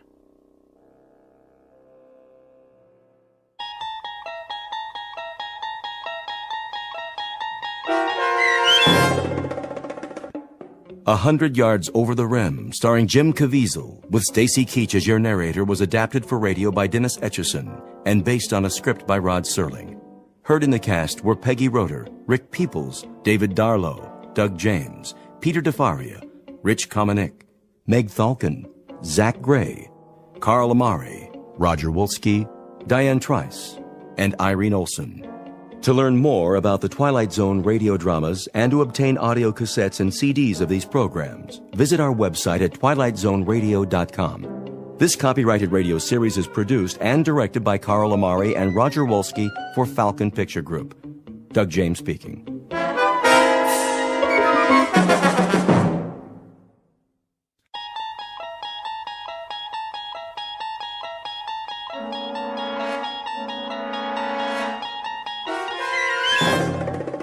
You unlock this door with the key of imagination. Beyond it is another dimension, a dimension of sound, a dimension of sight, a dimension of mind. You're moving into a land of both shadow and substance, of things and ideas. You've just crossed over into the Twilight Zone.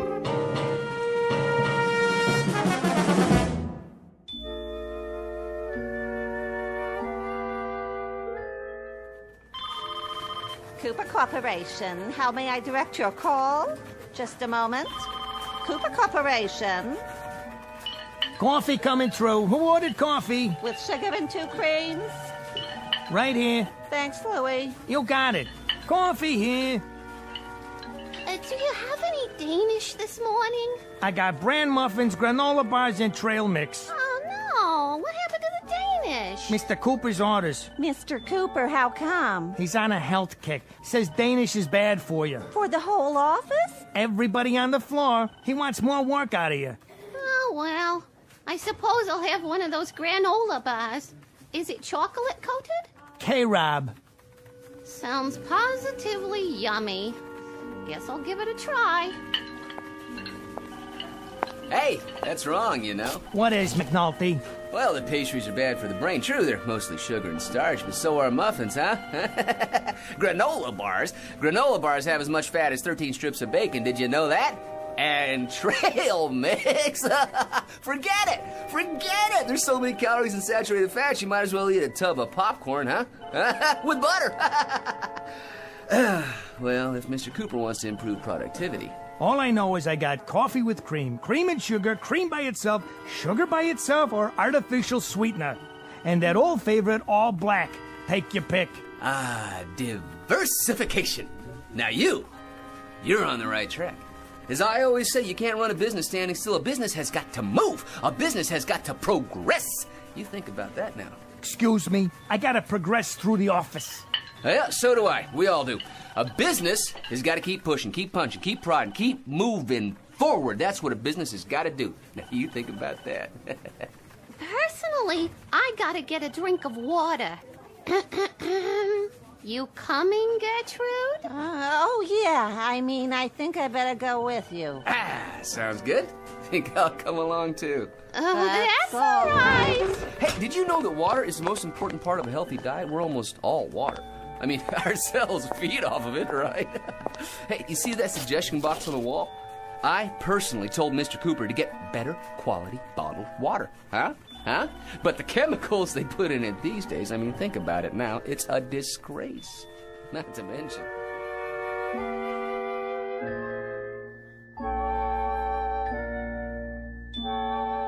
Submitted for your approval, or at least your analysis, one Patrick Thomas McNulty, who at age 41 is the biggest bore on Earth. He holds a 10-year record for the most meaningless words spewed out during a typical coffee break, and it's very likely that as of this moment he would have gone on through life in precisely the same manner, a dull, argumentative big mouth who sets back the art of conversation at least 1,000 years.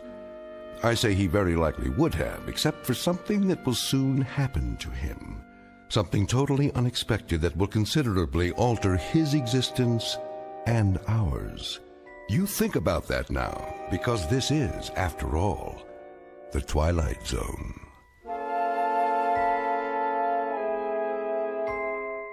And now we continue with our story from The Twilight Zone, A Kind of Stopwatch, starring Lou Diamond Phillips, with Stacy Keach as your narrator.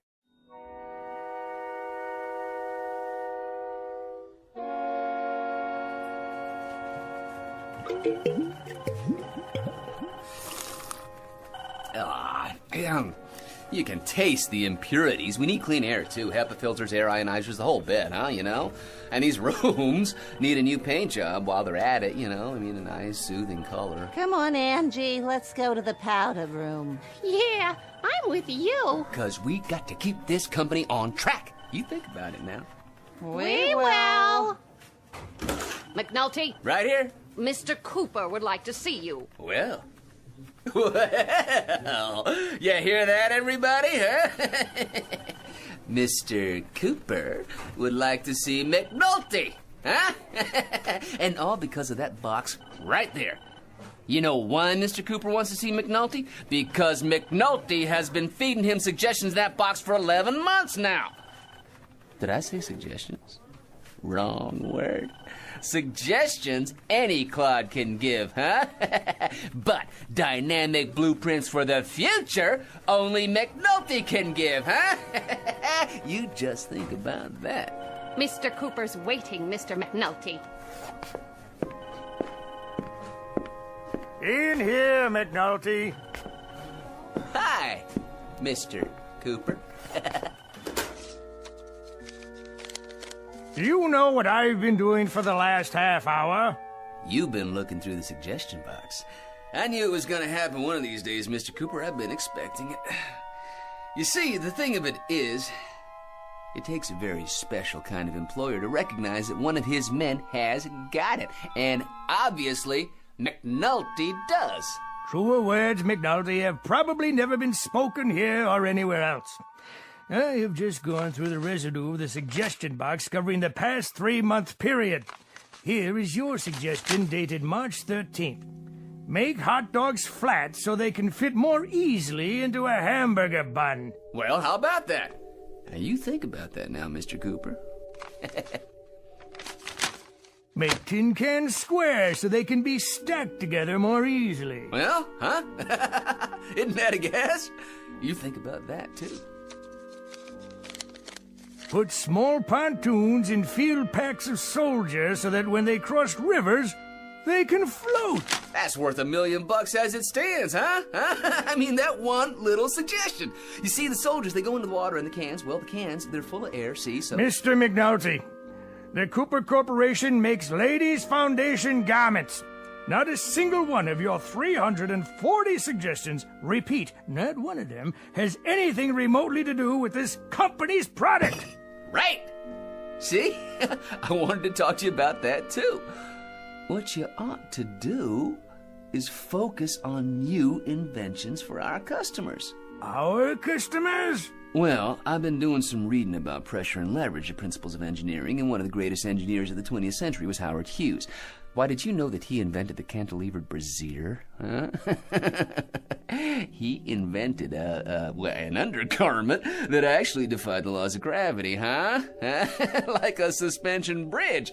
And if it weren't for his little invention, nobody would have ever heard of Jane Russell. Huh? Did you know that? I believe this company is well aware of the history of our product lines, and they don't have anything to do with 1940s movie stars or eccentric old recluses with mental delusions. Exactly! The key to a successful business is diversification. More products for more kinds of customers. Now you think about that. I have thought about it, McNulty. Now you think about this. Yes, sir. You're fired!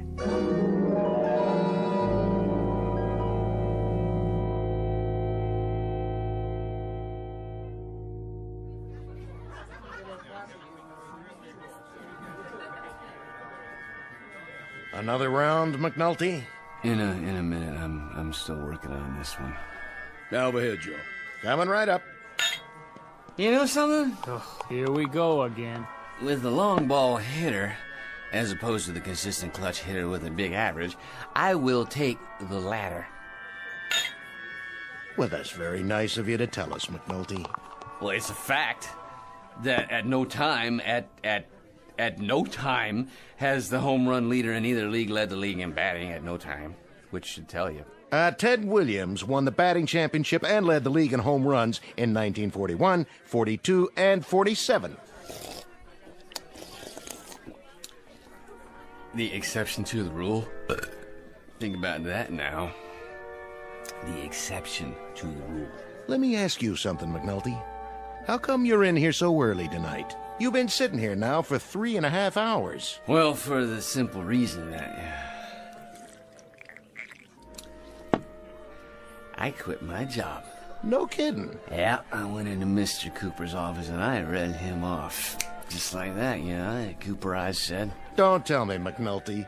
You got canned. Well, in a manner of speaking, you might say, well, yeah, we mutually agreed that I wasn't going to work there anymore. Let me ask you something. Wouldn't you think that after 1 year of putting suggestions in the suggestion box, after 1 whole year, I'd get noticed? McNulty, you want to know something?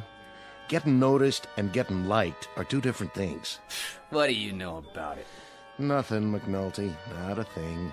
All I know is that every week of every month except Election Day, you come in here and drive everybody out of their skull walking on your lower lip. Now you think about that little thing, will you? For my sake. Where's my other beer? Right here. Thank you, barkeep. If you don't mind, I think I'll find myself a nice, quiet table to sit at. Goodbye. Excuse me, my good man. Is this seat taken? Is now. So, you want another one? Thank you. I would consider it a kindness on your part. One more over here, please. So, what's your name? What's my name? Potts. Potts? Potts. Oh, that's not such a bad name. It is the one I was born with. Seems to me there was a third baseman played for the Phillies one year. Seems to me his name was Potts. Let's see, it was Lou Potts, Frank Potts. Could it have been Bots? No. Potts. You paying, McNulty? Because this old rummy already gave me his last dollar. This man is my friend. And I like a little respect from you while you're at it. I bet you would, McNulty. And you getting respect from me would be about as easy as flagging down a cab on 46 and Broadway at 8 o'clock on New Year's Eve in the rain. Here you go. So, what do you want to talk about? You want to talk about baseball? Well, it is a great American pastime, and I am so glad that Abner Doubleday saw fit to invent it. To your health, friend. And now, to show my appreciation for your generosity, I have something for you. Consider it a gift, a small remembrance of our friendship.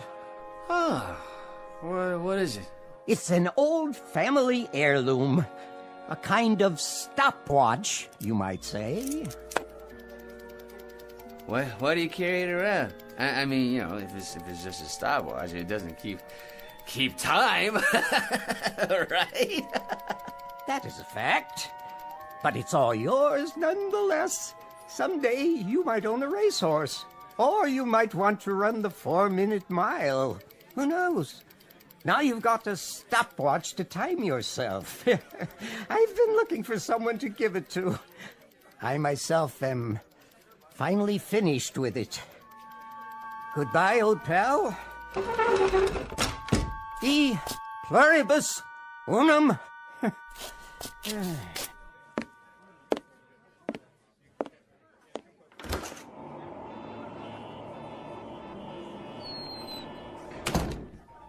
Hey, you didn't finish your beer. You done for the night, McNulty? There ain't no more ears in here you can bend. You bored 10 people to death and you emptied this place faster than a smallpox sign. Funny looking watch. Anyway. I hate to go home, Joe. I mean, geez, I already saw the picture on the Late Show. I mean, I even saw the one on the Late Show. Hey, McNulty, do me a favor, would you? Whenever you get the thirst, go to some other bar. Sometimes, I wish I was married, cause so I wouldn't have to go anywhere. You ever get that feeling, huh? How do you work this thing? Pushing the button on the top. And another thing about you, McNulty, you make me nervous.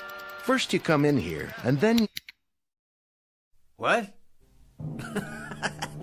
What's going on, Joe? Hey, Joe. Why ain't you moving, Joe? Joe, why don't you say something? I mean, it's like he was frozen.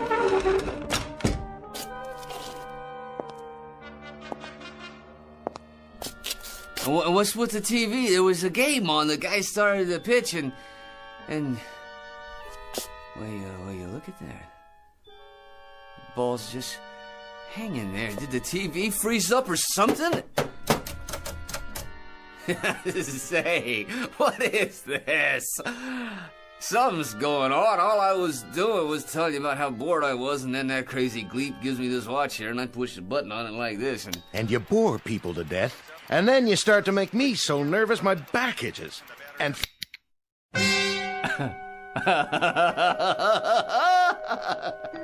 Hey, I kinda like this. Furthermore, it's getting so people don't stay very long in my establishment when you're around. You catch my drift? They stick their heads in, see you sitting here, and move on. In other words, you're costing me business, McNulty. Do I have to make it any plainer? So like I say, take it somewhere else, okay, pal? It's nothing personal. I make you nervous?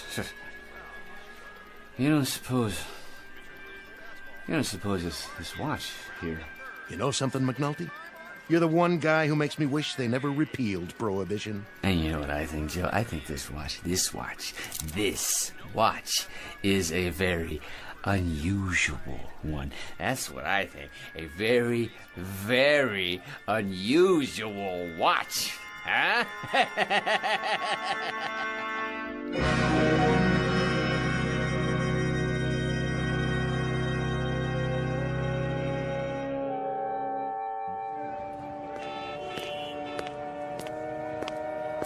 Hey, buddy, watch where you're going.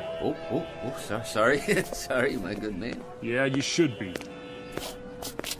Excuse me. Begging your pardon, lady. Officer, oh, officer.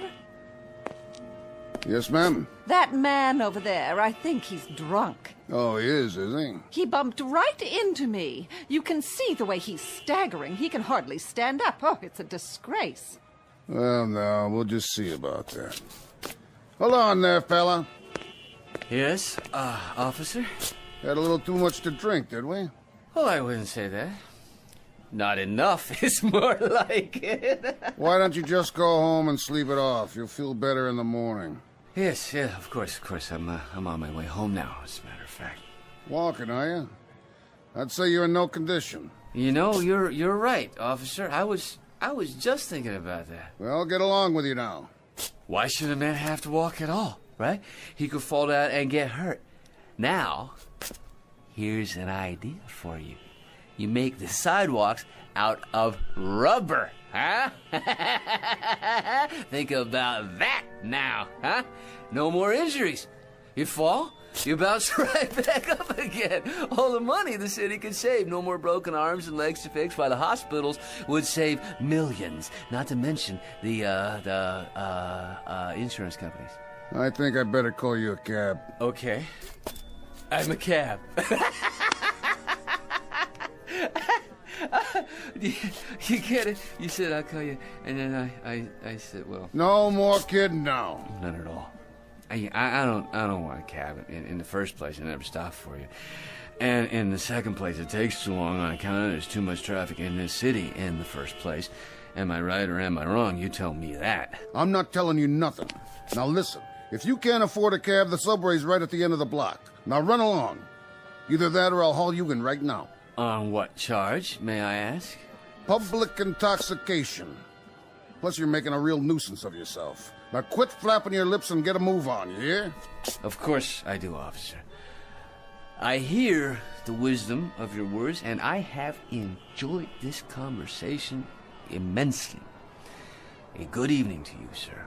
Let's go. I think I better take you down to the station house. But why bother, huh? I mean, as long as I can hail a cab, let me show you McNulty's method. You watch, and you think about it now, okay? Taxi!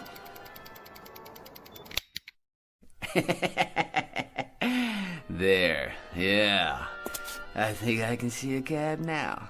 That one, in the middle of the street. How nice of the driver to stop just for me.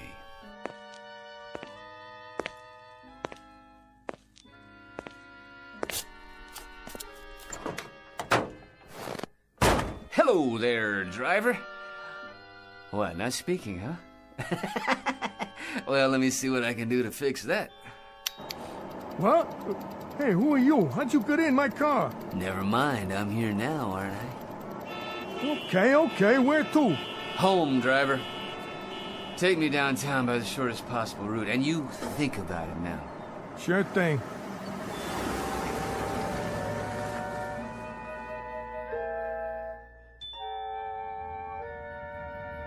Hey, have you ever thought about this? Ban cars completely, in the city, at least for starters. helicopters. Now that's the future. Your private copters, okay? Each one big enough to hold one person. You think about the savings in gas, pollution, and traffic jam, not to mention police meter maids, no parking zones. Anything you say, buddy. Yeah, you see, all you do is you take some electric golf carts and you retrofit them with propellers on top and you plug them in, you charge them up and...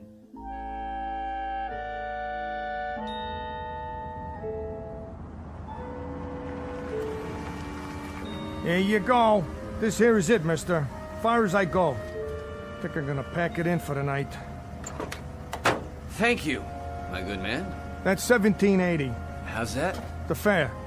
Make it $18 plus something for the wife and kids. Now, you see, that's just my point. All that money, and for what? I say ban the internal combustion engine. Springboard shoes would work just fine. All we need is a company to manufacture a prototype. You gonna pay me or talk me to death? Neither, to tell you the truth. Do you have the time? Huh? The time.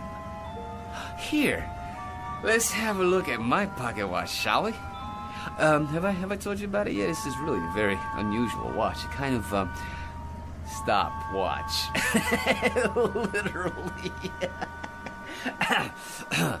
Allow me to demonstrate. Don't try to con me. All I want is for you to pay up. If you don't, I'm calling this in. It's a violation of the city code to defraud... There. Isn't that better? So much more restful. I think I'll go inside now and lie down. No, don't you worry about it. As soon as I get to my apartment, I'll open the window and hit the button on this stopwatch again, and you'll be on your way. And tomorrow morning, so will I. In fact, from the way things are going so far, I say that your friend and mine, the one and only Patrick T. McNulty, is going to be the life of the party. Yeah? You be sure to think about that now, won't you? Stand back, world. McNulty is walking through the universe.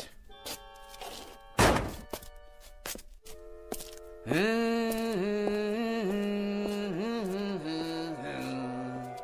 it is.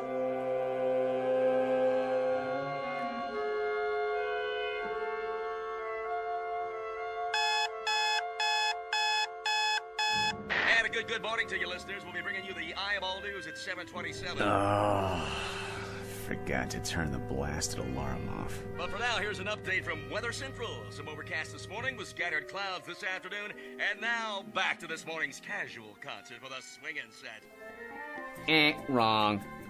There is nothing moderate about today, because today is the day that people start listening to McNulty.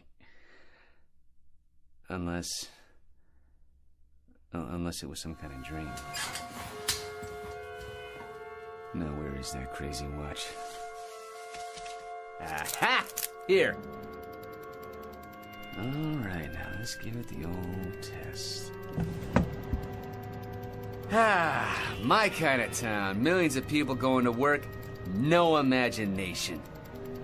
But McNulty, now that's a different story. A man who's just full of ideas, so original, they don't have a word for him yet. But they will. If this thing works. Well, here goes.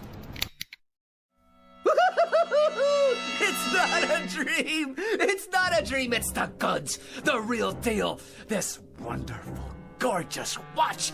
I just push the button and everything stops. I mean everything! The whole world stops for me.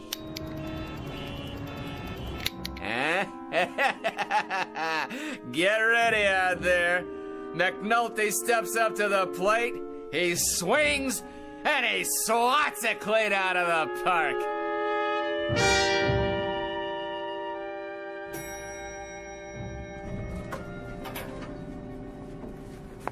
There he is. Oh, no. Not McNulty again. What's doing here? Maybe he's gonna shoot up the place. Morning, Angie. McNulty? You look lovely this morning. as always. What's the suggestion this time? Because if you haven't got one handy, I've got one for you. Yes? Why don't you jump off a bridge? Honey, baby, you don't mean that. Wait till you see what I got in my pocket.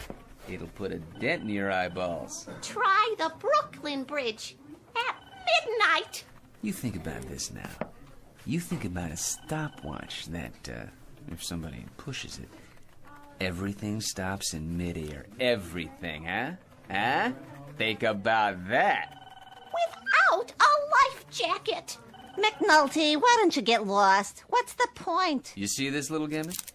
It's a watch, so... So, last night, I'm sitting in Joe Pellucci's bar. Figures. We're talking about this and that, and this funny little gleep comes in and gives me this watch. Without thinking about it, I give it a push. This little button right here. And everything stops dead. Pellucci stops, the ball game stops, you know what else? Everything. That's what stops. You think about that. No kidding. Joe Pellucci and the TV, too. Well, thanks for the entertainment. Now get out of here. After I see Cooper, it's time to diversify. Now you wait just a minute, McNulty. Mr. Cooper's in conference. You bet he is. He's in conference with me. I thought I fired you, McNulty. What are you doing back here? Mr. Cooper, he barged right in. I couldn't do anything about it. Well, if he barged right in, he'll barge right out again. Hey, listen, Coop. Coop? You can't afford to fire me. This time, I got more than a suggestion. I got the goods. You figure out how this little doohickey works, and you got yourself all the money in the world. McNulty, once more I remind you, we make ladies' foundations, nothing else. Did you hear me? Nothing else. Now I'll give you 15 seconds to leave this room, 25 seconds to reach the elevator, 45 seconds to vacate the building, and you may use that watch to time yourself. Is that a fact? All right, then. I'll go. Just remember, you lost a fortune today.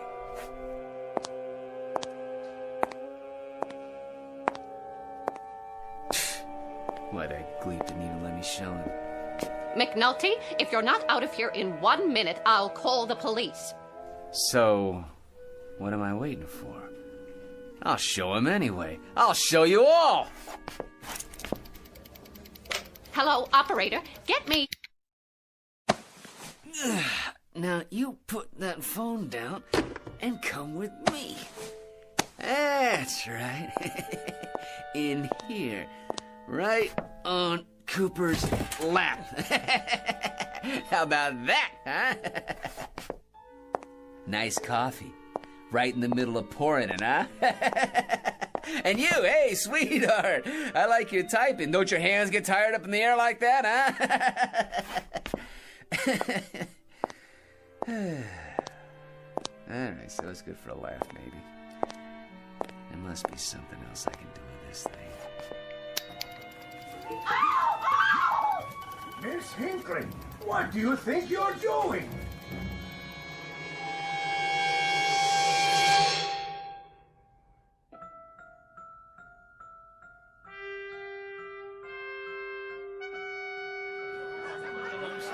Who's up next? Don't look now. It's the cleanup man. The guy could empty a baseball stadium, not to mention a bar. And if you don't spend 3 hours telling us how he'd run the Mets, he'll keep ootsing me about how I should run my own place. Hey, Joe. Hey, you want to hear a good idea? Why don't you make a swinging door like in the movies, huh? Maybe change the name of the place, Pellucci's Western Saloon. Hey, how about that? Hey, McNulty, how about that? I'll have it done first thing in the morning. Ah, that's great. Then every time I come in, I'll push open a swinging door and I'll think, I did this. Wait, whoa. You're not putting me on, are you, Joe? McNulty, the only thing I'd put you on is a slow freighter heading for the other side of the world. See ya, Joe. Yeah, I'm out of here. Relax, boys. You're about to see something you ain't gonna believe. Yeah, well, make it quick, huh? With this little gizmo right here, I can stop trains, buses, planes, subways. There ain't nothing in this world I can't stop. Yeah, what about your mouth? I gotta pour myself a drink. Watch this. All right, now, I'll move your beer over here and put yours in front of him. Let's see. How about if I undo your tie like this, huh? Oh, and Joe, over there. Hey, why look, Joe, where's your glass now, huh? You're gonna be pouring beer in your hand, huh? All right, okay.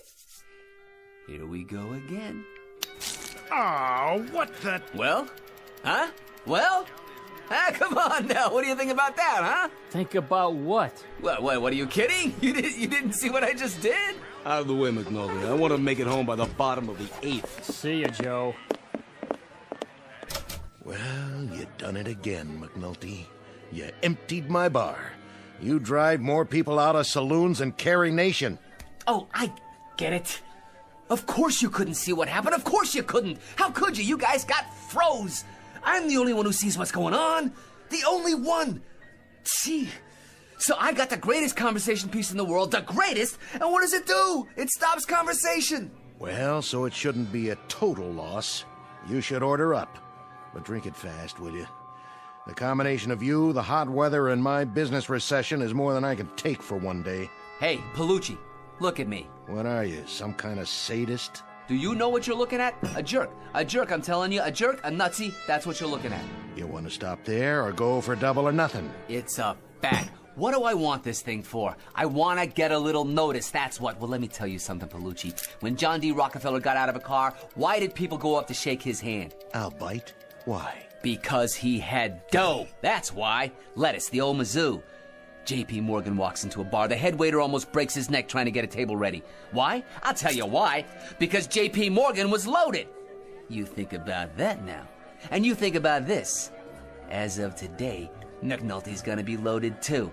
I'm gonna have a limousine drive me up here. I'm gonna have a chauffeur open the door. I'm gonna walk into this crummy joint of yours and buy about 18 rounds for everyone.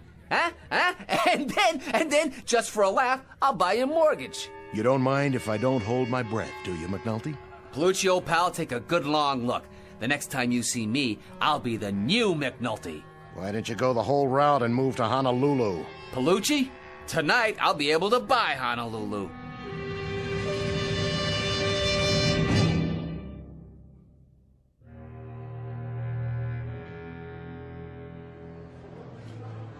I'd like to make a deposit to my account. You'll have to wait in line. I want to cash this check. All in large bills, ma'am? Next customer in line. Is this where I make a withdrawal? Yes, sir. How much would you like?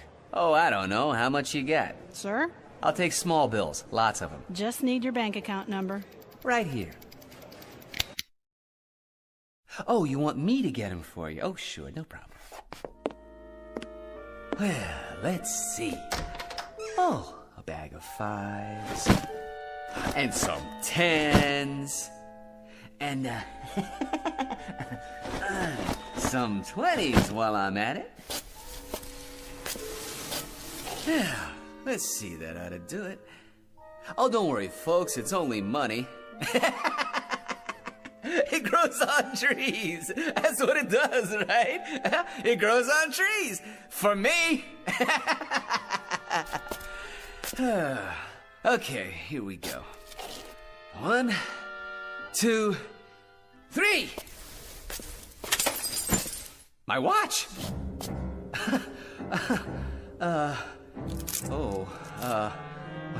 Well, it better be shockproof. Hey, start already, come on. Hey, what's the matter with this thing? Hey, everybody can start moving again, okay? All right, come on, here we go. Up, come on, let's go, come on, get with it. Hey, anybody know how to fix a watch? Come on, anybody, give me a little help here.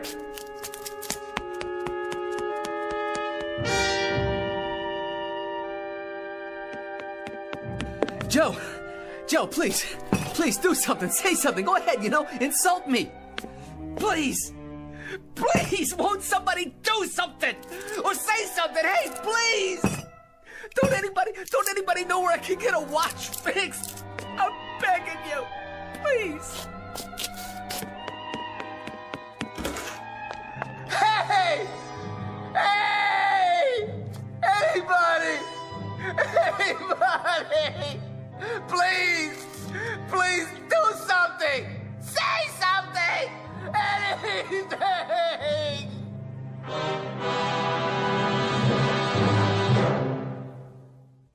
Mr. Patrick Thomas McNulty, who was given the gift of unlimited time, he used it and misused it, and now he's been handed the bill. Mr. McNulty, who now controls the earth and everything on it. From this point on, he will eat well, live well, and have everything at his beck and call. But the thing he wanted most, the thing that gave him the most acute hunger, his need for a sympathetic ear, this he will never have again. Tonight's tale of motion and the lack thereof, and a man named McNulty in a place called the Twilight Zone.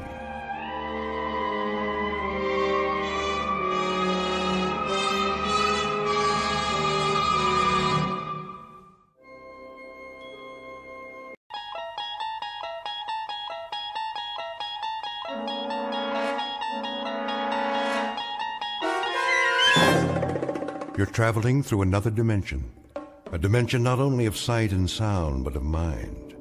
A journey into a wondrous land whose boundaries are that of imagination. That's the signpost up ahead. Your next stop, the Twilight Zone.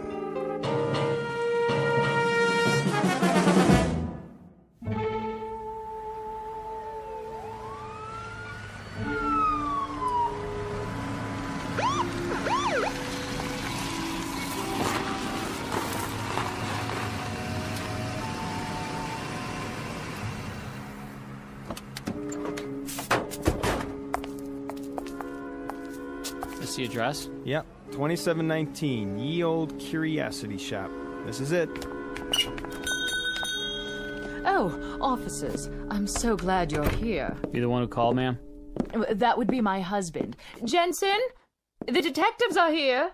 How do you do? Mr. Brown, what seems to be the problem? Appalling. Absolutely appalling. They broke in through the storeroom. That was the first thing we saw this morning. The back door off its hinges. My husband almost had a heart attack. All right, take it easy. Was anything missing? A number of items, I should say. The sense of violation. Our entire stock will have to be re-inventoried. For the insurance, you know.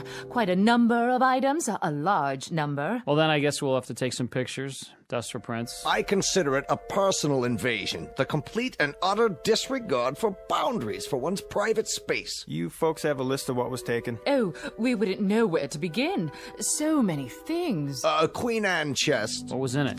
I don't know. We could never get it open. I was going to have a key made. Hard to say what could have been in it. Almost anything. Jewels, family heirlooms. We bought it as is at an estate sale. What else? A Louis XIV washstand. Our pride and joy. 2 antique children's chairs, 5 vases. 6, Ming Dynasty. 2 hand-carved teakwood cigarette cases with platforms. Approximate value? $100. He means 200. A tray of rings, 3 sapphires, 3 rubies, 3 emeralds. All genuine? Well, the rubies are actually... All genuine. And there was a 19th century silver service for 12. Isn't that right, Jensen? And a dining room chair made in 1778. Let me see. 3 paintings in frames. Early Picassos? That right. What about the stuff that was in the window? Oh, nothing of real consequence. Don't forget the other tray of rings, dear. Remember? The Native American baskets and the camera. One camera? A very special camera. One of a kind. Make? Well, it didn't have a name on it. At least we never could make it out. Foreign lettering, indecipherable. Probably ancient. Never saw one like it before. It was here when we bought the shop. It was imported. Very rare. Very, very rare. At least 100 years old. Okay, let's see what we got here now. Let's see. Okay, 6 vases, 5 ceramics, a Native American basket, jewelry. A tray of rings. All paste. 6 vases of the Ming Dynasty. I don't know what dynasty they're from, but it ain't Ming's. They're from a rummage sale and they're worth a couple of shucks apiece. Chester, will you pipe down and let me read the article? Larceny. Plain no good larceny is what it is. That's nothing but a list for their insurance company. Why, those crooks. Police theorize that the thieves broke in sometime during the night. Mr. and Mrs. Jensen T. Brown, the proprietors of the antique shop, listed the following additional items as among the goods stolen: a Louis XIV candelabra, A phony candlestick holder for Liberace. 2 antique children's chairs, 2 thrift shop chairs for midgets. And a set of U.S. Navy surplus tableware. Plus a chest worth maybe $25 tops. Hey, listen to this. The paper says there's 3 oil paintings by Picasso. Yeah, 3 posters in dime store frames. The guy who painted them thinks a Picasso is a foreign sports car. 2 teakwood hand-carved cigarette cases. All right, knock it off, knock it off. Here's something they forgot to put in the paper. A camera? Big deal. Well, it looks like an antique. When I was a kid, you could have bought this in a 5 and dime. But now, I get it as part of a heist. Perfect. The whole haul is worth maybe $50. A fence will give us 10 if we're lucky. I could have shot pool for half an hour and made more. Oh, come on, Chester. You want to take my picture? You think that thing works? Well, let's give it a try. Even if there's film in it, it'd be so old by now that... What do you got to lose? Huh, Chester? Please. Please.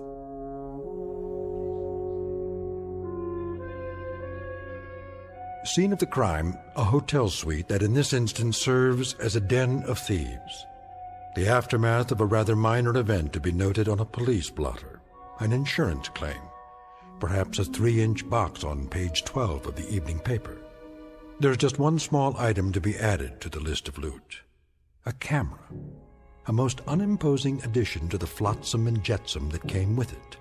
Hardly worth mentioning, really, because cameras are cameras. Some expensive, some available at the corner drugstore. But this camera, this one is unusual. Because in just a moment we'll watch as it injects itself into the destinies of 3 people. For it happens to be a fact that the pictures it takes can only be developed in the Twilight Zone. And now, back to the Twilight Zone with A Most Unusual Camera, starring Mike Starr with Stacy Keach as your narrator. Please, Chester, take my picture. Look at this crummy thing. Foreign writing all over it. No place to open it up. Where do you put the film in? Maybe it's already got film in it. Yeah, sure. From the Ming Dynasty. And you think it's still good? Come on. See?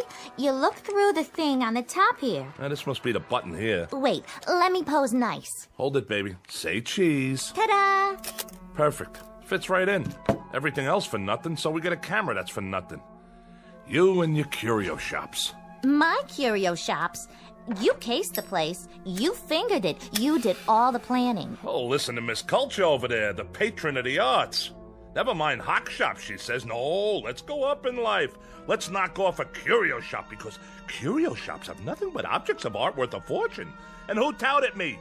The art lover over there. 2 weeks of planning, a whole night on the job, and what do we have, Paula? 400 pounds of junk. Yeah? Room service. Wait a minute. Room service, huh? I didn't order no room service. It's the law. What are we gonna do? Quick, dump all the stuff out the window. Hold on, Chester. I called for room service, okay? You did? To celebrate our newfound wealth. What'd you order? A breakfast for 2 with all the trimmings. How are we gonna pay for it, Paula? This room is costing me a fortune. Coming! Just leave it outside the door. Oui, monsieur. Very well. I'm not even hungry. How can I eat at a time like this? Maybe a little coffee is all in. Look, Chester. What's that sticking up out of the camera? It's the picture. I told you it'd work. Hey, let me see that. Well, how do I look? I don't know.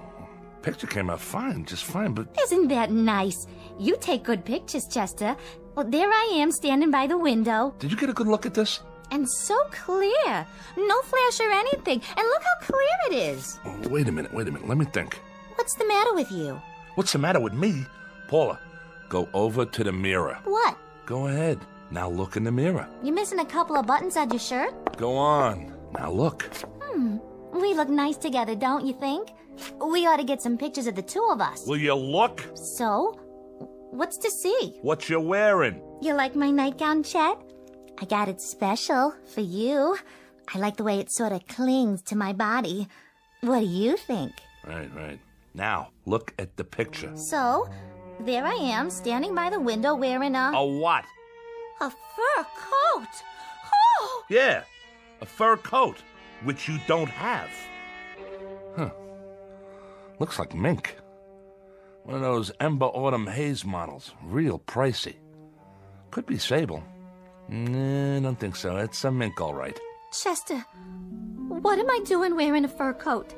I wasn't wearing a fur coat when you took the picture, was I? Of course you weren't. I don't have that kind of money. I don't even own a fur coat. Chester, what is going on? I got it. I got it. Got what? It's a gag. A gag? A gag camera, strictly for laughs. What do you mean? You know, like at Coney Island. Remember? It looks like you're wearing a costume or something. I don't think so. Sure. Inside, they got these ready-made pictures already developed. But the negatives have already got a picture on them, see? The only thing this takes is the face. But we ain't in Coney Island. You know, like a carnival when you pose in front of those crazy cardboard things. You put your head on top of the cutout. Fat lady, sailor, cowboy, driving a car, you name it. And it looks real. That's what this thing is. Not bad. That's kind of clever. You sure? Sure, I'm sure. Well, we might as well clear up the rest of this junk. If you say so. What are we gonna do with it? Who cares? Stuff it down the garbage chute for all I care. Except for these phony Ming flower pots. Chester, what'd you do that for? Now we gotta clean it up. No, we don't. Leave it for room service. We're paying enough. There's one thing we didn't open yet. Yeah? That little chest over there in the corner. Did it come with a key? No, you'll have to open it in your own inimitable style. There ain't a lock ever made I can't, Jimmy. Anybody ever tell you had a lousy disposition? If I have a lousy disposition, it's because I'm married to a nickel and dime heister who can't tell a real diamond from a baseball diamond. Baby doll, this suite is costing an arm and a leg. Delivered and paid for by Mrs. Diedrich's son Chester from profits collected during a slew of years when you weren't even in the picture. So happens that I need you like I need a 3-time conviction. Well, aren't you the clever one? Let's see what's inside. Chester, look! I'm looking, but I don't believe it. The most beautiful fur coat I've ever saw. Full length, too. Oh, so we scored something after all. We sure did. And don't start giving me any of your cheap pizzazz about taking this to offense. I wouldn't dream of it. Don't argue with me either. This is for little old Paula. Oh, look at these, stripes. Different colors, all mushed together. How do they do that? I think it's called Ember Autumn Haze. Like the one in the picture. Right. Exactly like the one in the picture.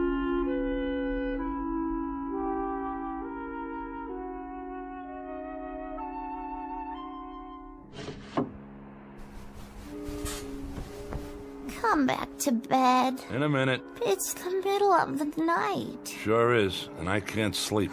What are you doing by the window? Getting some fresh air. Are you still worried about the camera? Shut up. Yeah, you are. You're playing with it, aren't you? What do you care?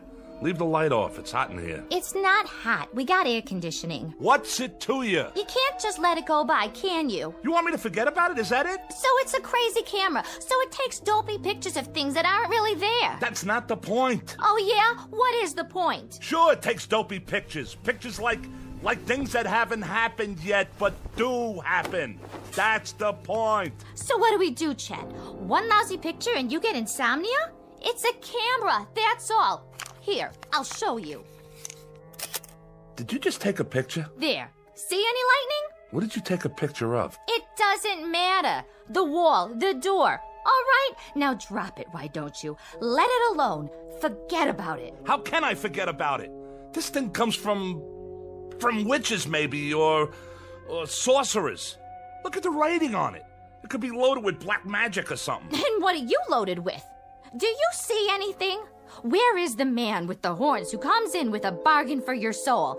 He's supposed to show up any time now, right? But he's not here, is he? Listen to me. It's a screwy camera. Period. Let's see how this one came out. Well? Here.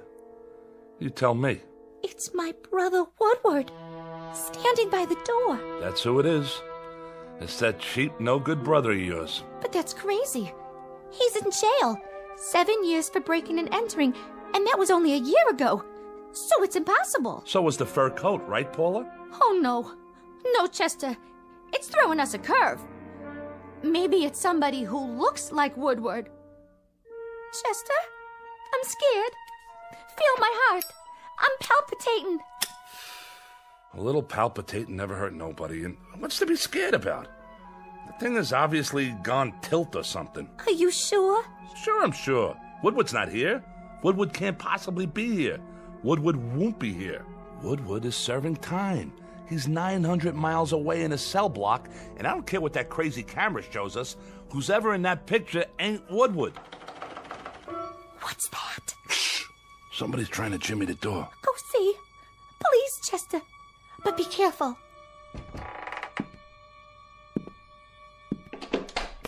Woodward. Hi, Paula. Hello, Chester. I didn't want to wake anybody, so I just, use the old lockpick on the door. Hope you folks don't mind. Mind? Why would I mind? But you're in jail, aren't you? I broke out. Me and another guy. Hid in the laundry truck. Nice, huh? I thought maybe I could stay with you for a few days. If you really don't mind. You don't, do you? I was thinking, maybe if I was around, you two wouldn't fight so much. You still all the time fighting? Hey, what you got in your hand there? A picture. Yeah? Let me see. Well, will you look at that? Yep, there I am, standing right by the door. Wearing just what I'm wearing now, too. Same clothes. Ain't science wonderful? Do you know what you're saying? Sure I do. I think it's great. To be able to get a picture of... Wait a minute. Wait a minute. Yeah? If I was outside the door... Uh-huh. And you was in here... That's right. But you already had this picture of me. Right. Standing right here. Inside the door. Yeah, and? Then... Like... How come?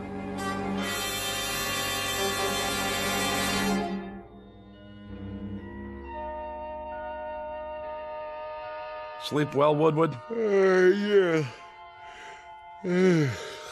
Thanks for letting me use the couch. Think nothing of it. A growing boy needs his rest. What are we going to do today, Chester? I don't know yet. But I got a feeling it's going to have something to do with that camera. I still don't see how we can use it. Neither do I. As far as I can see, it's strictly for laughs. Well, maybe we could sell it. For some big bucks. You know, there's rich people might want something like that. For what? Well, I don't know. Find out who's coming to the front door of their office. Like a hidden camera. See who's robbing them blind, in advance. Try selling them an item like that. They'd throw you out on your duff. Or some company. They could take it apart and see how it works and make new ones. No way. You'd never get in the door. They'd say you were off your rocker or burn you at the stake, one or the other. What do you think, Woodward? Oh, good call, Paula. Ask the intellectual in the crowd. We could sell, like, tickets. Yeah, that's it. Set up a place, like a stand somewhere, to take pictures. Like at a carny, right? Or maybe we could, like that. Thank you, Einstein. Now look, I'm gonna lay it on the line. What are we? What do you mean? I asked a question. What are we? What are we, Chet? You mean us? Well, we're people, I guess. Sure. But what kind of people? We're 3 minor league heisters, grifters, con artists. Am I right or am I wrong? Yeah, that's it. Well, now we finally got something here that maybe might do good for somebody else. Like who? Science. Science could use something like this. For what? For people, you lughead. We got something here for humanity. Who? Human beings. the world. I'm not so sure we shouldn't just give this to humanity and do something good for the first time in our rotten lives. You got a leak in your attic? What's humanity ever done for us? Sure, Paula, sure. That's what I mean. Just what you said. What'd I say? That's the way we are. Everything for us, not for anybody else. Yeah, we're family. Little, petty, selfish, mean. That's us. Well, I've risen above all that now. I say let's give this to the world. Here, world, a gift from Chester Diedrich. And his wife. And me too, Chet. Don't forget me. Yeah, and Woodward. So here's a gift for humanity. A gesture's all, maybe. Just a gesture. But it shows the heart of Chester Diedrich and his wife and his brother-in-law. How do we... Woodward, do me a favor. Breathe through your nose. Huh? Why don't you go watch TV? Isn't there something you want to watch to occupy that brain of yours? Oh, yeah. Sure. How do we know the things medical science could do with this? How do we know how valuable this'll be as a scientific discovery? They'll name a building after us. Throw big society balls and charity stuff for us. I can see it now. The Chester Diedrich Foundation for the eternal something or other. In the Los Tendros opener, Hotfoot has just won it. Jerry's Flash second, Easter Baby third. This was Hotfoot's second win in 3 days. He paid $24.90, $15.80, and $6.70. We now move into the second race. Shut that off. I'm making plans. Oh, sure, Chet. Anything you say. Oh, where was I? High society. I can wear my mink coat. Of course, I'll need a couple of new dresses and some matching shoes. Hold on. Well, maybe just one dress to start with. You know, a real evening gown with... I got it. You sure do, Chester. I never would have thought of that. I got it. Got what? I got it. The TV set. Woodward, you're a genius. I am? This camera takes pictures of things that happen, but haven't happened yet. I guess. Read my lips. It took a picture of Paula with a fur coat. 5 minutes later, she had a fur coat. It took a picture of that door with nobody standing in front of it. And then you were standing in front of it. Follow me? No. All right, boys and girls. Now get this. We go to the racetrack, right? I'm starting to get it. We take a picture of the winner's board at the track before the race. I think I get it. The winner's board before the race. That's a great idea. But I don't get it. Hold on now. We take a picture of the winner's board, and then we look at it and... Oh! Chester! Woodward, are we getting through to you yet? We take a picture of the winner's board. It's empty, see? Because the race hasn't been run yet. But that camera, that little old bugger over there, it takes pictures of things that happen 5 minutes later. So the picture we get will have the winning numbers on the board. We know what horses come in and what they paid. Now I get it. Come on, everybody, get your coats. Woody, my boy, grab one of mine. And put on a tie so you can be in disguise. No, Chester, this is so exciting. That was the first race. We can get there in time for the last 4. How much dough has everybody got? I got a 20 and a 10. That's 30. I know it's 30. I got 2 10s and 3 20s. Come on. Okay, and the old insurance, my $100 bill. That makes 180 and 30. You got anything for the pot, Woodward? Yeah, I got 10. $220. Is that enough? There's bound to be at least one long shot. Why, we can parlay this into $1 million if we work on it long enough. We can't lose, Paula. We simply can't lose. Come on, everybody ready? Chester, what about humanity? Humanity? Like you said, baby, what did humanity ever do for us? Let's get going.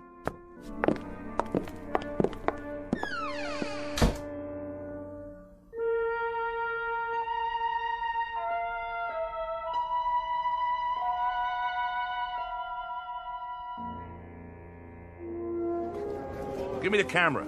Let me see. The camera. You brought it, didn't you? Right here, Chester. I was just teasing. I'll brace it on the rail to keep it steady. Oh, boy, Chet. Oh, boy, you got us an idea here. My ribs aren't bothering your elbow, are they? No, not at all. Then let loose of me. Let me get the picture. Did you get the board? I got it. Are you sure? I'm sure. Now what do we do? Now we wait for the picture to come out. Don't we have to develop it first? Take it to a drugstore or something? Oh, for crying out loud. No, see, it comes out of this little slot on the top. Yeah? Neat. Sometimes it takes a little while. How long? The race is gonna start pretty soon. All things come to him who waits. Oh. Which horse do you like? I don't know which one I like yet. On account of I haven't looked at the picture yet, okay? Uh-huh. I like the number 5 horse, Tinky Beggar. It suits you. Peanuts, hot dogs, get your red hots here. Over here! Oh, no. Wait 5 little minutes and you can buy all the hot dogs you want. Right now, everything we have goes on the horse. Which one? Well... Look at it. 6, 3, and 11. And look what 6 pays. $47.60 to win. Hand me the racing form. Here you go. Number 6. Tidy 2, that's number 6. Okay, kids, we bet our money on Tidy 2. I don't like the looks of that horse. He's walking real slow. Will you get it through that thick skull of yours? We can't lose. Stay right here, and don't let anything happen to that camera.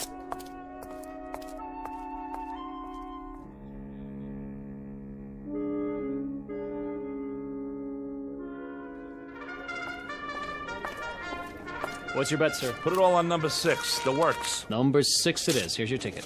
Thanks. Psst. Hey, Jack. Get out of my way. Not number 6. That's Tidy 2. The last jockey that horse had was Paul Revere. But I mean the original Paul Revere. Now, if you really want to make some dough, I got some information in my pocket here.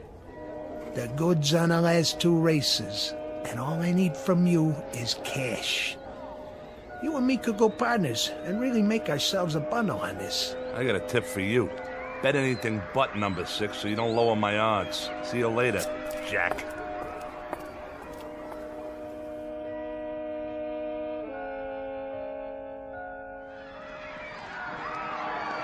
Rounding the far turn, it's Tinky Beggar, Sir Midas, Pink Gloves, Bart Jr., Lady Deck. Coming in the stretch, Tidy 2 coming up very fast on the outside. Now in the stretch, Tinky Beggar, Sir Midas, and Tidy 2 is third. Tidy 2 moving up. Tinky Beggar and Tidy 2 neck and neck. It's Tidy 2. It's Tidy 2 all the way. We did it! Now, just you feast your eyes on the numbers. 6, 3, and 11. Just like the picture said. Are we rich yet? We're getting there, Junior. We're getting there. Now let me set up the camera before the next race. Paula, you 2 go cash in. Here's the ticket. And don't drop it. Okay, Chester. I sure hope you got enough film for that camera of yours. Why, you know, Woodward, that's a very intelligent comment. Film. I wonder where you go to get film for a camera like this. Oh, but I wouldn't worry about it. Chester will figure it out, I'm sure.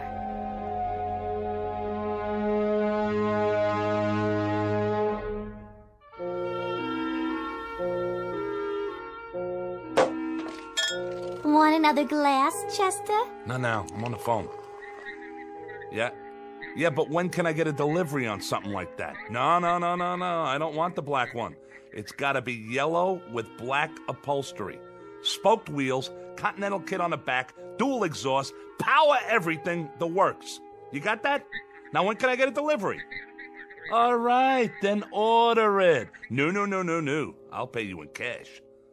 Come over with the papers tomorrow morning, we'll settle it then. How much did you say it was? No, I'm not backing out. I was just thinking. Maybe I ought to get 2. Huh? Well, you bring the papers. Fine. So long. It's the room service waiter. Are you done with your snack, Woodward? I ate the steak, but I can't finish all the chicken. I guess that'll hold me till dinner, though. Yes? I came for the dishes, madame. Right over there on the coffee table. Can you bring a couple of more bottles of champagne on the way back? Yes, madame. I can easily do that.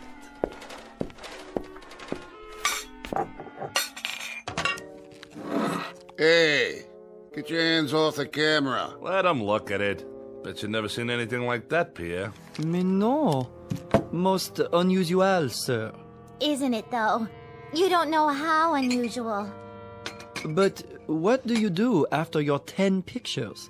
Is there any other way to get more film? Well, we've only had it for a little while and What did you say? Yeah, what did you say about 10 pictures? The inscription on the outside, it says, 10 à le propriétaire. That means 10 to an owner. I presume that means you may only take 10. It's so odd. The lettering is definitely French, but I've never seen a French camera like that. As a matter of fact... Thanks. Bye. All right. How many pictures have we taken? There was one of Paula. Then one of Woodward. 6. We bet 6 races. That means we've taken... 8. We've taken 8 pictures. Chester, there's only 2 left. 10. But how do we know what that means? Some frog waiter tells us it means 10, so right away we think we only got 2 pictures left? How does he know what it means? I bet you we could take as many pictures as we want. But we don't know. Chester, we can't take any chances. No, we can't. You know what we should do? We should sell it. Who rattled your cage? This don't even belong to you. You're strictly for charity, buddy. Now what we should do with it is go back to the track and bet 2 more races with it. Are you both crazy? What you do with it is hang on to it. Save it for a rainy day. Careful. You stop it. You're going to break the camera. It took a picture. You dropped it and wasted a picture. I didn't drop it. You did. Oh, palpitations. You and your palpitations. Phony palpitations and a stupid brother. Hey, look. I don't have to take that kind of guff off of you. All right, all right. Have a drink. Give me the camera. What's in the picture? It's me. It was pointing at me when it went off. And it looks like I'm... She's screaming. Let me see that. Get your hands off. Why is she screaming in the picture, Woodward? I'll tell you why she's screaming. She's screaming because somebody's trying to do something to her loving husband. Some stupid ex-con with an idiotic idea about selling a camera to the highest bidder. And who doesn't care what he has to do to get it? Well, we'll see about that. Put the knife away. If she's screaming in the picture, it's on account of what some guy must be doing to her loving brother. You better put that knife away, Chester. You put her away. I'll take it and peel your skin off. Try to take my camera. Try to cut me, will ya? Stay away from the window! Watch out!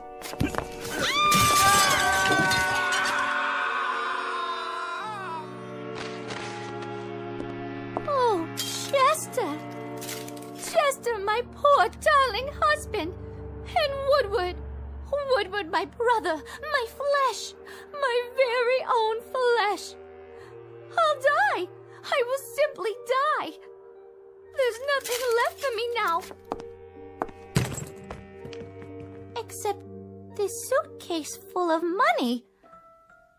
How thoughtful of you, Chester. Well, don't worry about me. I'll muddle through somehow. We have to learn to live with tragedy. Poor Chester, and poor Woodward. My heart is simply too full to say any more. May you both rest in peace. Now, where is that camera? Here. 1 picture left, huh?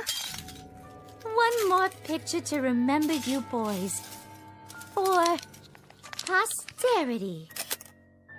Pardonnez-moi. Oh. How did you get in here? I have, how you say, the key. There is something in the way of laundry that I should take, no? You got the wrong room, Jack. There's no laundry up here. I'm checking out. There is the matter of dirty laundry. And your 2 friends, they have checked out already? Ah, yes, I see them. Such a pity. Lying down there in the courtyard. So young. One moment full of life, vim, vigor, and the next moment, poof. What do you think you're doing with that suitcase? Doing? But, madame, I told you, I'm here for the laundry.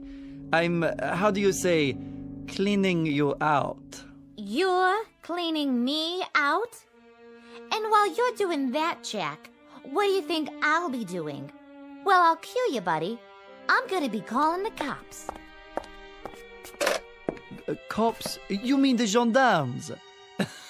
You will forgive me, but if you call the police, Madame will get herself into, how do you say, one fantastic bind.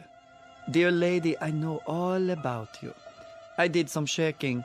You, your husband, your brother, you're wanted. So the money is up for grabs. Why, you little rat. And as for the police, I advise you to get out while you can. When they see what's in the courtyard down below, they shall be up here sans invitation. Translation, uninvited, if you catch my meaning. So you walk out of here with the loot, and I get nothing but a big fat goose egg? At your service. Now, as to the laundry, it may be back on Thursday, or maybe Friday, or maybe never. And the camera. But I am not a hog. I leave the picture with you. Sacre no, this is a picture of the courtyard below. Sure it is. I just took it. And if you don't mind, I think I'll just keep it. As a souvenir. But how can this be? In the picture, there are more than 2 bodies. More than 2? Then who else is down there? Watch your step, Madame. The broken glass. You will trip and hurt yourself.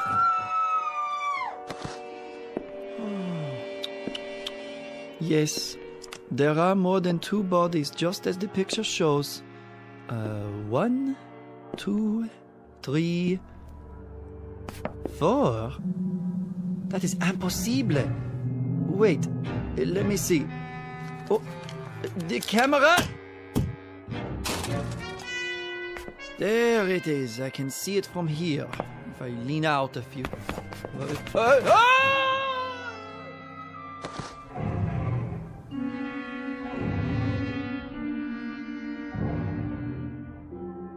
Object known as a camera. Vintage uncertain. Origin unknown. But for the greedy, the avaricious, the fleet of foot, who can run a 4-minute mile so long as they're chasing a fast buck, it appears to be an ally. But appearances are deceiving. It isn't at all what it seems. It's really nothing more than a beckoning come-on for a quick walk around the block in the Twilight Zone.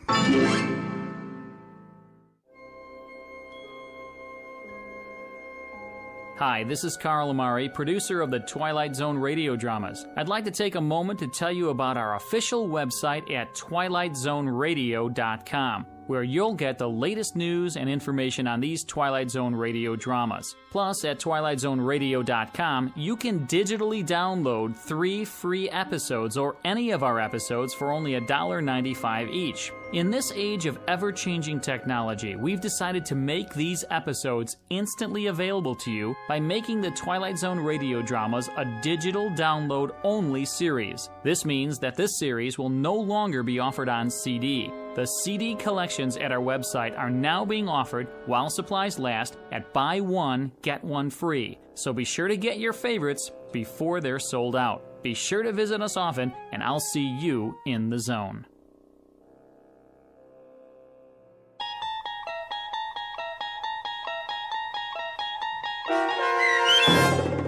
A Most Unusual Camera, starring Mike Starr with Stacy Keach as your narrator, was adapted for radio by Dennis Etchison and based on a script by Rod Serling. Heard in the cast were Alyssa Fraden, Rich Komanek, Brooke Reed, Christian Stolte, Turk Muller, Roger Wolski, Carl Amari, and Doug James. To learn more about the Twilight Zone radio dramas and to obtain audio cassettes and CDs of these programs, visit our website at twilightzoneradio.com. This copyrighted radio series is produced and directed by Carl Amari and Roger Wolski for Falcon Picture Group. Doug James speaking.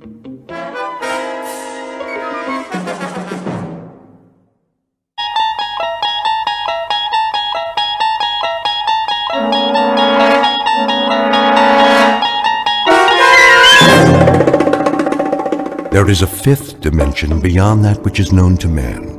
It is a dimension as vast as space and as timeless as infinity. It is the middle ground between light and shadow, and it lies between the pit of man's fears and the summit of his knowledge. This is the dimension of imagination. It is an area which we call the Twilight Zone.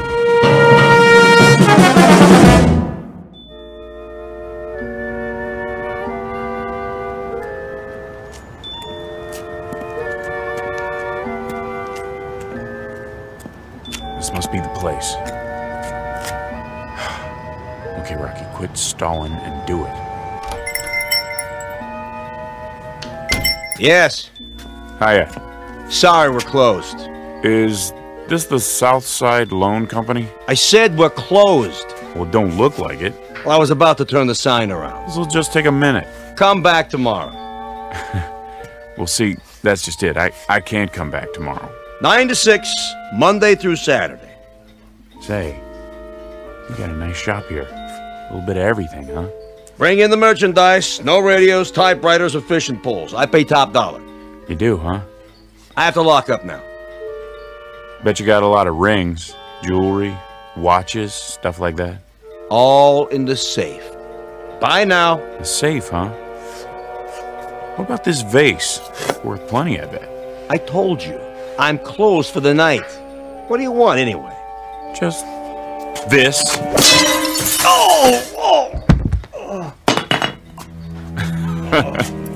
Don't worry about it. I'll close up for you. Now just point me at the safe and I'm out of here. Probably in the back room. Didn't even lock it yet. What a loser. Now you're talking. Diamonds? Gold? This is worth a fortune. 911. Police, I'm being robbed. What? What are you doing? Calling the cops? That ain't very nice now, is it? Should have finished you off when I had the chance. Oh! Now I gotta use the back door.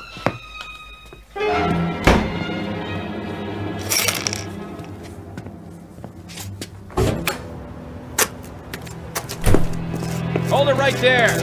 Put your gun down and throw your hands over your head. Not this time, screw. I ain't going back in the joint. Stop! Stop or I'll shoot! Missed me! Eat lead, copper! The alley's a dead end. You ain't going anywhere. We'll see about that. Oh!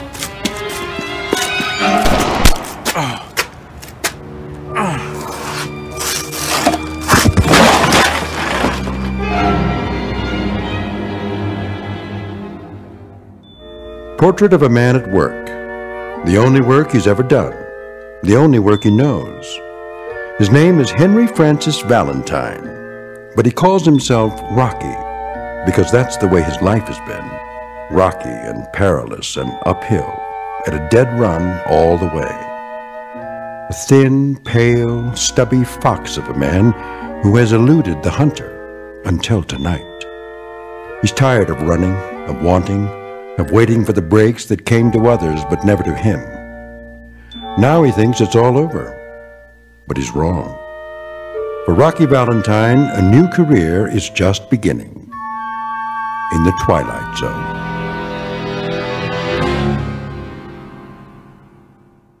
And now, The Twilight Zone and our story, A Nice Place to Visit, starring Hal Sparks with Stacy Keach as your narrator.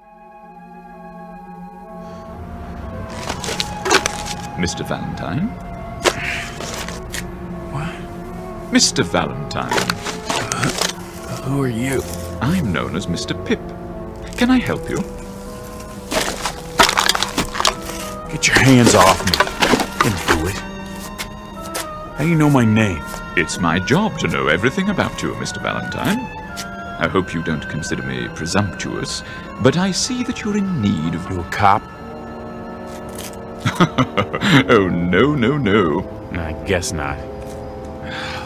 White shoes, white suit, white hair, some outfit. Never saw a cop dressed like that. I'm your guide, as it were. Guide? What? Whatever you may desire. I'm at your service. That I need like a hole in my head. I'm dizzy. What happened? You had an accident. Lost your step, so to speak. Some accident? Must have fell flat on my face. Don't worry. Soon you'll be as fit as a fiddle. Come along now. I'm sure you'll want to get out of those rumpled clothes. Clean up a bit. I told you, keep your hands off the merchandise. If I've said anything to offend you... Answer the question. Question? I want to know how come you know my name. I believe I already told you. You told me nothing. We clue, you fatso. I don't like games. Oh, but that isn't true. You calling me a liar? Not at all, sir. But according to my notes, you like games very much. Roulette, blackjack, poker, craps. Let me see that. Between the ages of 7 and 10, you were quite fond of Mumbledy-Peg. Say, what do you want anyway? One thing and one thing only, Mr. Valentine. Your comfort. My job is to see to it that you get what you want, whatever it may be. Ha! Your heart's desire, as it were. It's a pretty big assignment, pal. I know, and I must say I'm rather looking forward to it. I'm sure it will entail a good deal of activity. Now, shall we go? What if I don't want to? What if I got other plans? Then of course you don't have to. It's entirely your decision. From now on, what you ask, you shall receive. Yeah? In exchange for what? How do you mean? What do you get out of it? Oh, nothing at all, Mr. Valentine. I assure you, the service is free. Don't put me on, fat boy. Nothing's free. Nothing. Anything I ever got in this lousy world I had to take. You know why?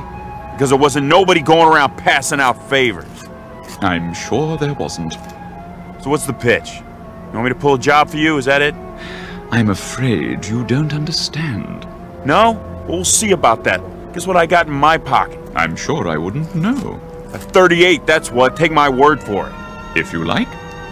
Oh, wise guy, huh? Well, here's a good look. Okay, Santa Claus, hand over your wallet. But I don't have a wallet. Sure.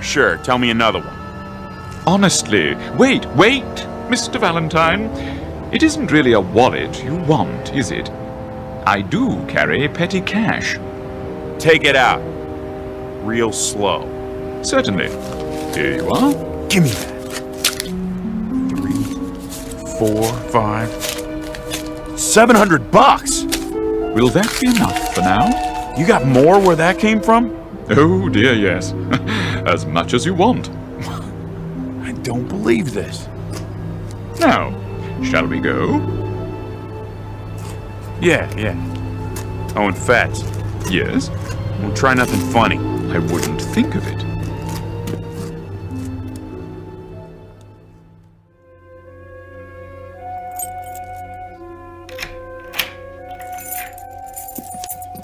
Here we are. The penthouse. Hey now. You like it? Sure I do. Oh, I'm relieved.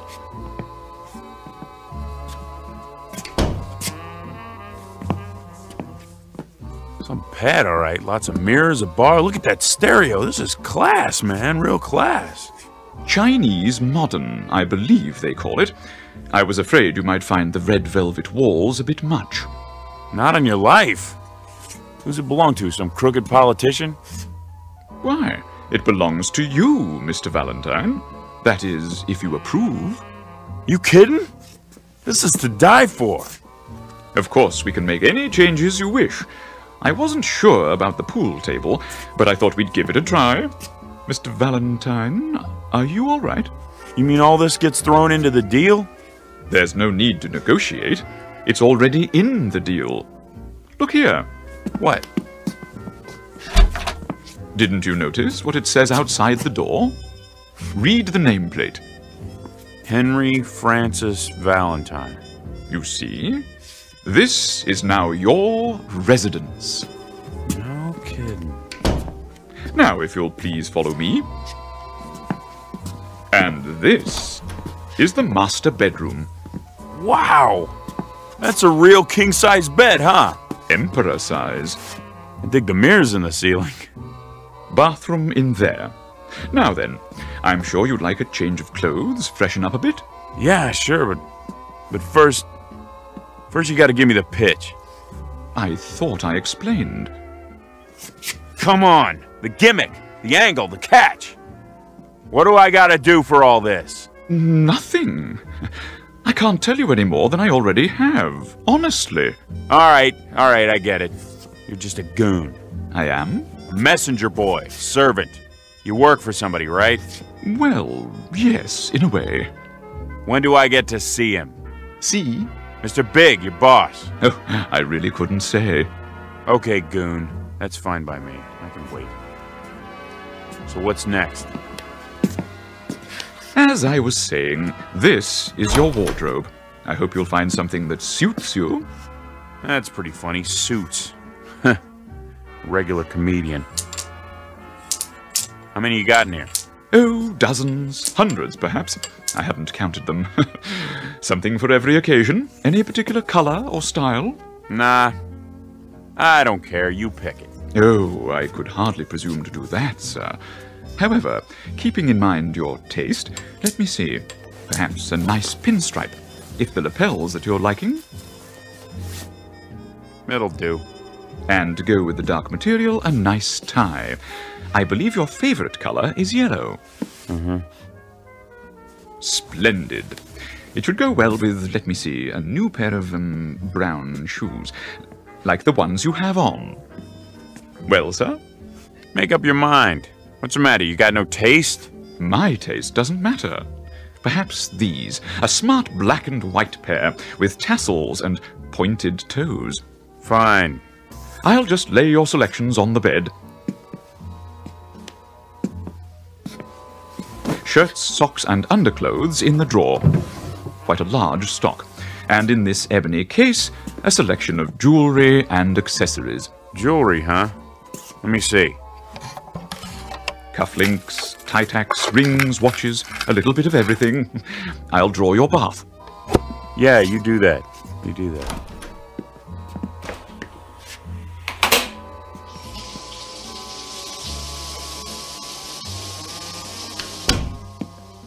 All ready, Mr. Valentine. I've adjusted the water to medium hot.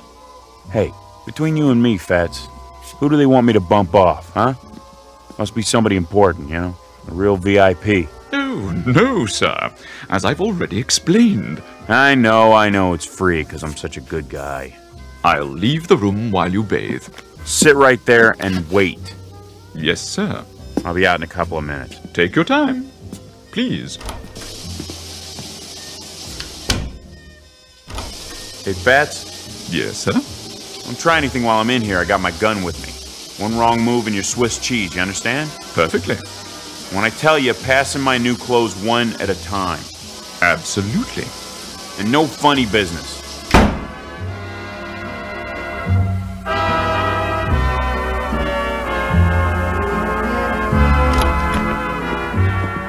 Hey, check out the new duds. Very impressive, sir. Everything fits. Of course. I'll say this, your guy sure knows his threads. Now, Mr. Valentine, if you'll follow me to the living room. What's all this? I took the liberty of calling room service. I thought you must be getting hungry. So? What'd you order, the whole menu? A little bit of everything. All your favorites. Steak, potatoes, spaghetti with meatballs, a hero sandwich, French fries, ketchup, chicken noodle soup, peanut butter and jelly, fried chicken strips, donuts, and a banana split. Won't you have a seat? You first. No, thank you. I'm not asking, I'm telling. I want to see you taste everything. Oh, but I don't eat. So I was right. You're in on it. I haven't eaten in... why, it must be 2 or 3 centuries. That's a good one. Eat! Or is there something wrong with it? No. Then chow down. I can't. I've forgotten how. Pretty slick. You give me a bath, some clothes, then poison me. I'll tell you something. You gotta get up pretty early to put one over on Rocky Valentine. You think you're smart, don't you, Fats? Yeah, you're smart, all right, but you're not smart enough. What are you doing? Just this. If you won't eat the food, you're gonna eat lead, big boy, because this here is the final course.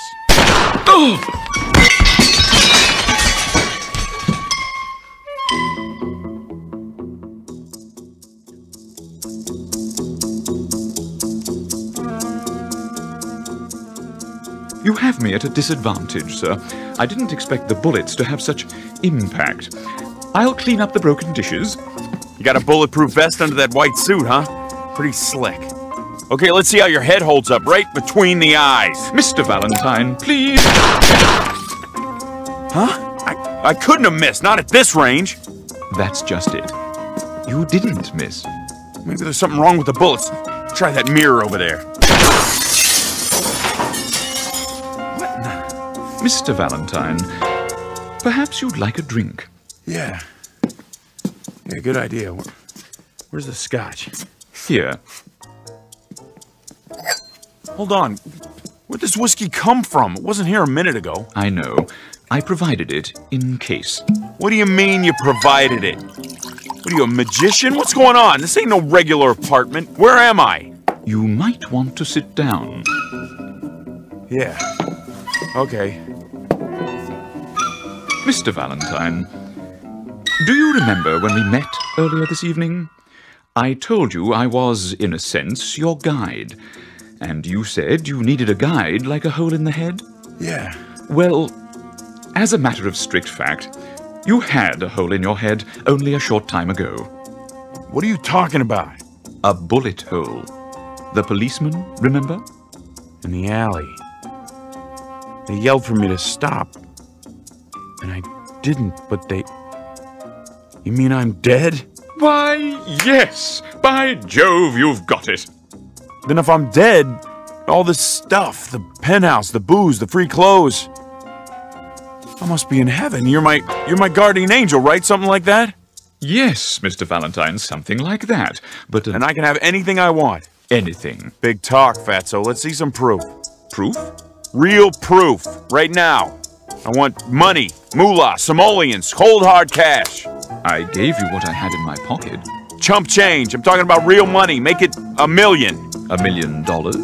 And 5G bills. As you wish. Okay, where is it? Look in that drawer, under the desk.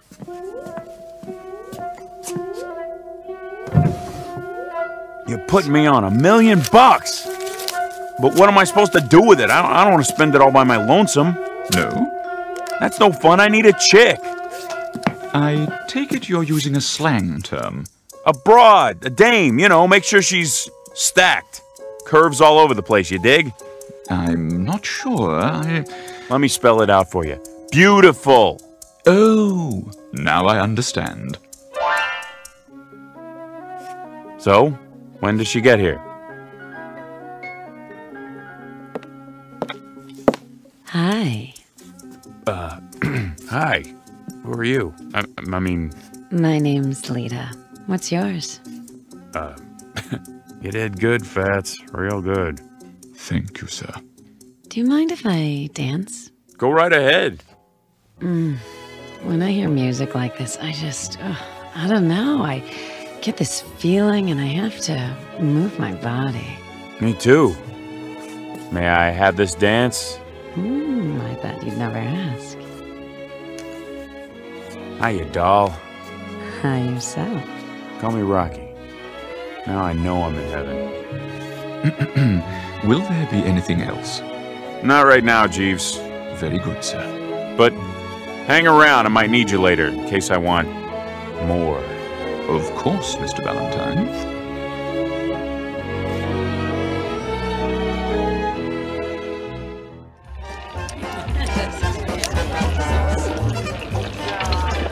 No more bets, please. No more bets. Hurry up, Rocky. Yeah, what are you gonna do? Are you all finished? Not on your life, sweetheart. How about 33 red? 33 red! Yeah! Hey, the gentleman in the pinstripe suit. Rocky, you're the man. The best. How about that? I win again. Hey, Fats! Something I can do for you? No, something I can do for you. Put your money on the table right there. 14 black. Rocky's hot tonight.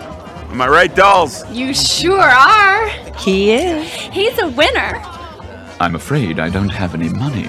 You don't? Well, what do they pay you in? Halos or something? Place your bets, ladies and gentlemen. Combinations, odd and even. Okay, let's go. No more bets. Come on, come on. 14 black. 14 black. That makes what?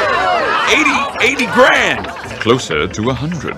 In an hour. How about that, Fats? Is Rocky hot or is he hot? He is most definitely hot. Hey, Lita. What, Rocky? Open your purse. Go cash these in for me, okay, babe? Sure. Hold on. Yeah? 100 G's, sweetheart. I count real good. Get me? Don't worry, Rocky. Be right back. What now, sir? Come on, let's see what's shaking with the cubes. I got this table spooked. Very well. The dice table is this way. No more bets.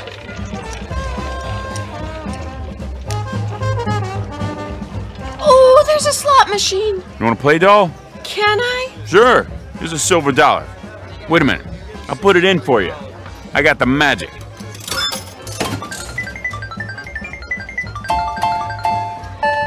Jackpot! I told you. Would you like me to carry them for you? Yeah, sure. And give the ladies a tip. Very good, sir. 7 out. Line away. Step aside. Let me show you how it's done. That, sir? Here's your money, Rocky. Put it on the line.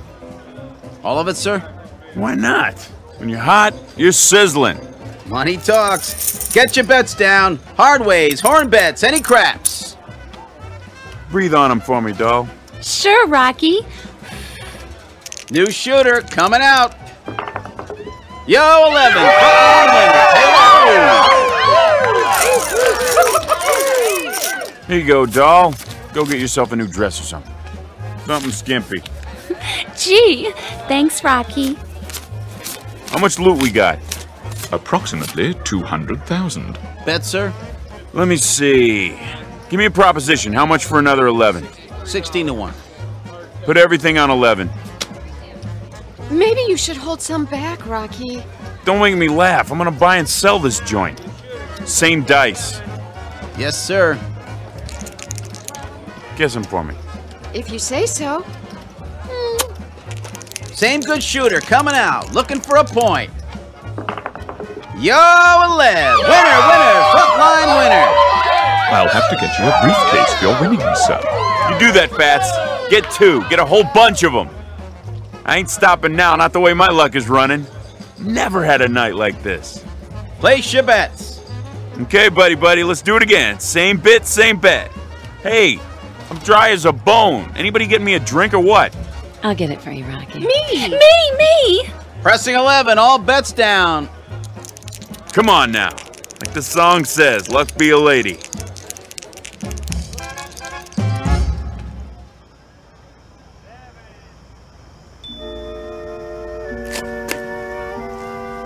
Move your car, please. This is a no parking zone. Whew! Making money really takes it out of you. Where's the loot? I have 2 briefcases, sir, and the ladies each have 1. Good, my arm's sore. They're heavy. I don't mind. Where are we going now? Get your car, sir? Yeah, big convertible, pink and white. And be careful with it, you hear me? Yes, sir. Loading and unloading only. No parking. Huh. Something bothering you, Mr. Valentine? Yeah, him. The policeman?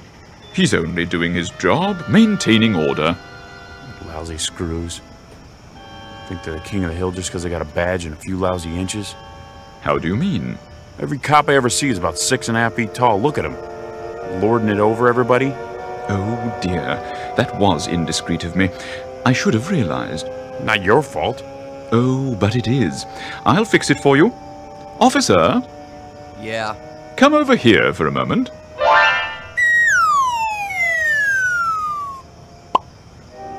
Yeah, what do you want, mister? Better? Sure is. Hey, Screw! May I help you? Your hat's on, crooked trooper. Now get out of my sight, your mother's calling you. Here's a kick in the pants to get you moving. I'm going. I'm going.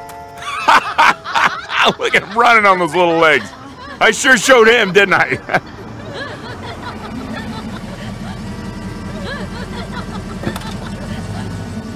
Your car, sir. Okay, kid. Here, you keep the change. Oh, that's $100 bill. Knock yourself out. Come on, let's blow this joint. I'll drive if you like, sir.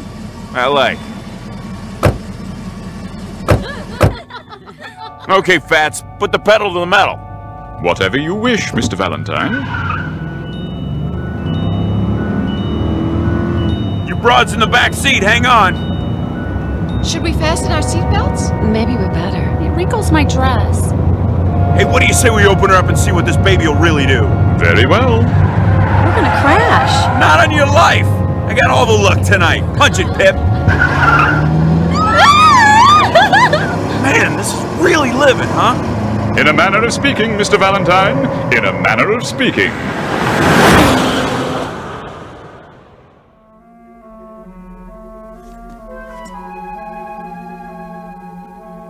Where's my pad? Just at the end of the hall. Fats, do me a favor. Yes? I want to get rid of that heap we've been driving. Is anything wrong? It seems to go fast enough. Yeah, but the ashtrays are full. I'll make a note. Change car. Wait a minute. Wait a minute. What is it, Mr. Valentine? We forgot the suitcases full of dough. Oh, yeah. He's right. I set mine down and... No need to worry.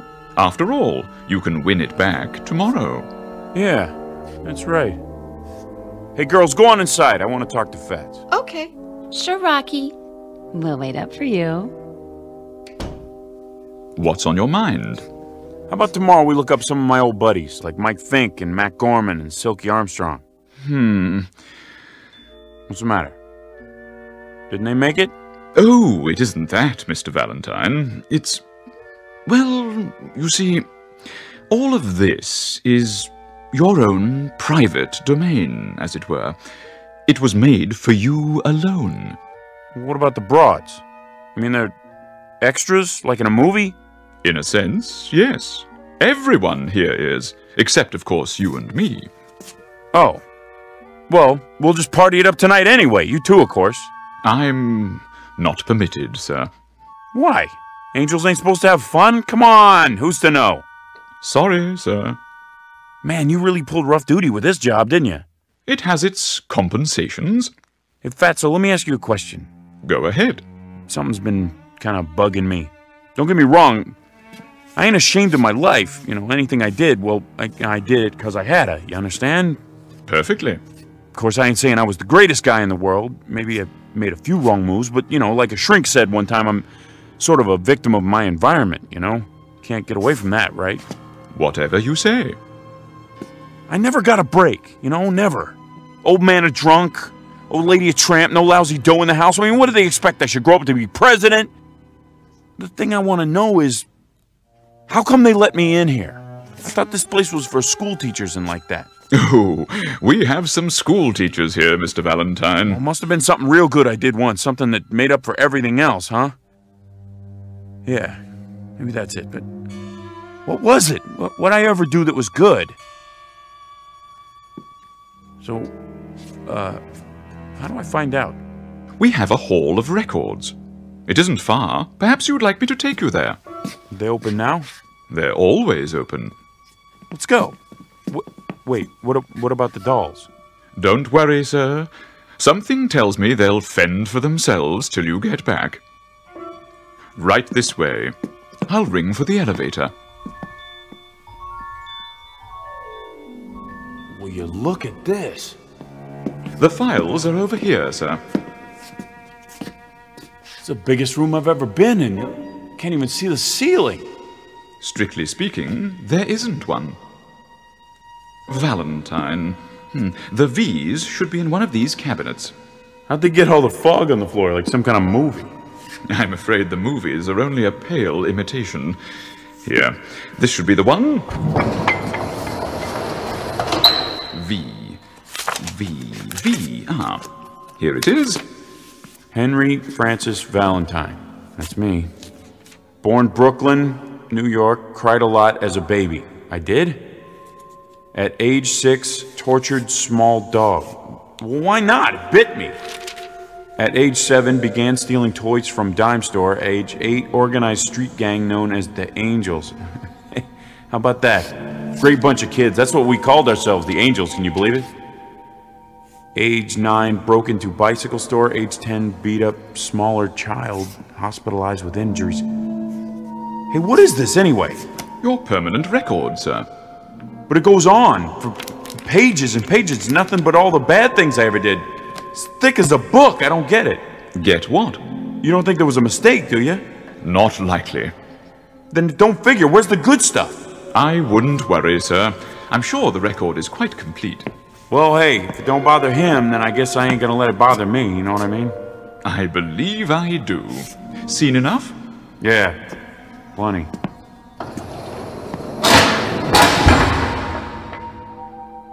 What now, Mr. Valentine? I don't know. Maybe fool around with the dolls, maybe go and shoot some craps first. I'll bring the car around. Nah, I can catch a cab. I got some thinking to do anyway. Very good. If you need me, just pick up any phone. Dial 1-800-PIP. Sure thing. I'll see you, Fats.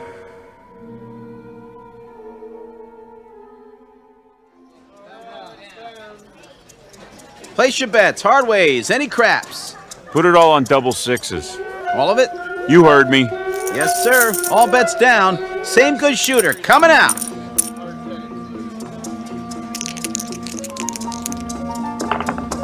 $12, midnight, winner 12. Say, you want to stay up all night? What? Double sixes, midnight. Let it ride, sir? No, forget it. Your chips. Yeah, sure.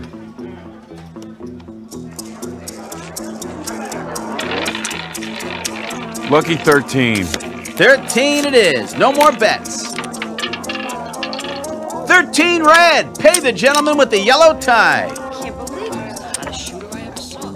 Don't you want your chips, sir? Mail them to me.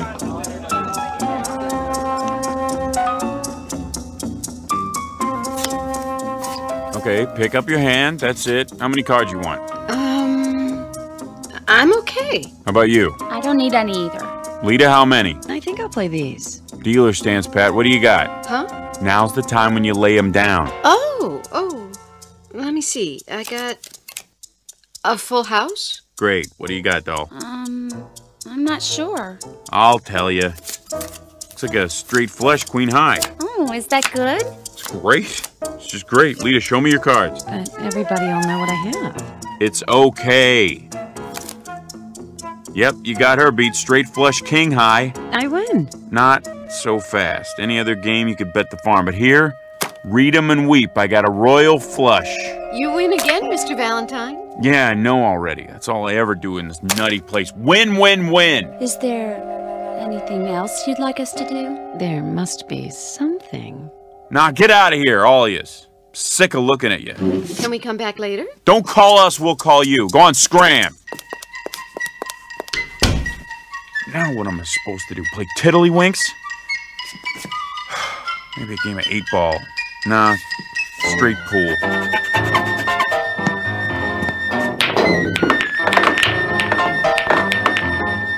What's the good of that? One shot and I run the whole table. Where's the phone? 1-800-PIP. Yes, Mr. Valentine. What can I do for you? You can get yourself over here right away. I got a bone to pick with you. Really? Stop all that creeping around. Why don't you use the front door like regular people? Anything you say, Mr. Valentine. Anything I say. Anything I say. Will you knock it off? Is something wrong, sir?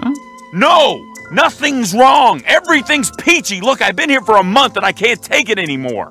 I don't understand. I'll spell it out. I'm bored, Fatso. I'm bored. There's no excitement around here, you dig? No kicks. But the gambling, I thought you enjoyed it. I do, but when you win every time, that ain't gambling, that's charity. I could arrange for you to lose occasionally. Would that help? Yeah, maybe. No good, I'd know. Perhaps you miss your old vocation. Now you're getting warm. There's a nice bank you could rob. It's on the corner. Or would you prefer a jewelry store? Bank's okay, I guess. Fine. Now, as to the getaway car, we have quite a wide selection. Something inconspicuous, I imagine. Any chance I'll get caught? Certainly, if that's what you'd like. Let me make a note of it. Look, don't bother. Look, Fatso, I don't know how to say this, but it just ain't the same thing. What's the kick in knocking off a bank if everybody's in on it, huh? Even the dames. I never thought I'd get bored with beautiful dames, but... See, I wouldn't expect an angel to understand this. Scoring with a chick doesn't mean anything if she's set up in advance. I mean, everything's great, really great. It's just the way I always imagined it. But, see, I tell you, Fats, I don't think I fit in here. Oh, nonsense. Of course you do. No, I'm serious. Somebody must have goofed. Look, I'm gonna go nuts if I have to stay here another day. I just don't belong in heaven.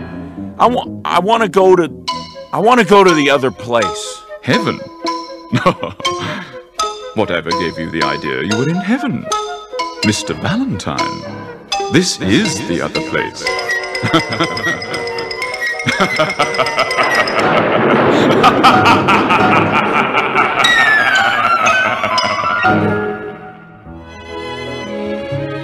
Portrait of Henry Francis Valentine.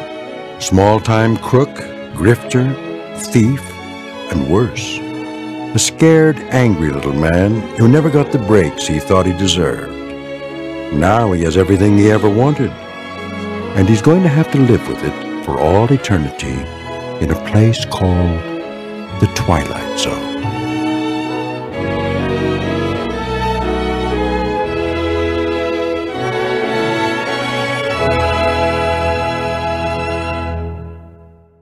More from the Twilight Zone after this.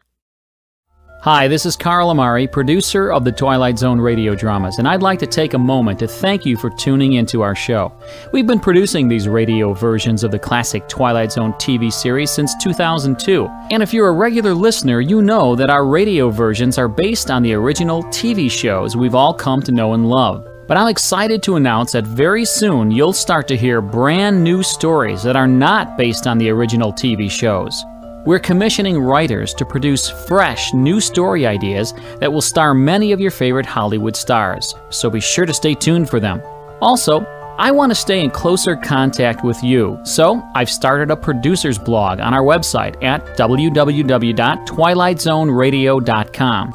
On my blog, you'll get weekly updates and the latest news and information on our Twilight Zone radio dramas, the stars we've recently signed, the new story ideas you can look forward to hearing, when your favorite episode will be aired, and much, much more. Plus, at twilightzoneradio.com, you can download 3 free shows or any of our past shows for only $1.95 each. Plus, you can purchase CDs of all of our shows in our Twilight Zone store, find a radio station in your area playing our broadcasts, ways to contact me, and much, much more. So be sure to log on to www.twilightzoneradio.com, and I'll see you in the zone. A Nice Place to Visit, starring Hal Sparks with Stacy Keach as your narrator, was adapted for radio by Dennis Etchison and written for the Twilight Zone by Charles Beaumont. Heard in the cast were Nick Sandys, Doug James, Laura Russell, Fernette Lebo, Amber Lake, Jeff Lupetin, Vince Amari, Kurt Nabig, Rosalind Alexander, and Carl Amari. To learn more about the Twilight Zone radio dramas and to obtain audio cassettes and CDs of these programs, visit our website at twilightzoneradio.com.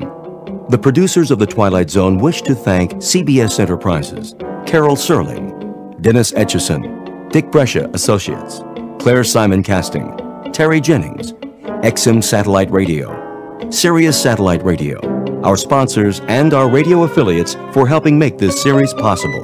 This copyrighted radio series is produced and directed by Carl Amari and Jason Mallow for Falcon Picture Group. Doug James speaking.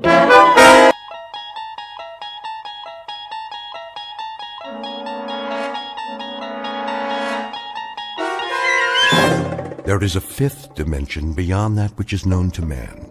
It is a dimension as vast as space and as timeless as infinity.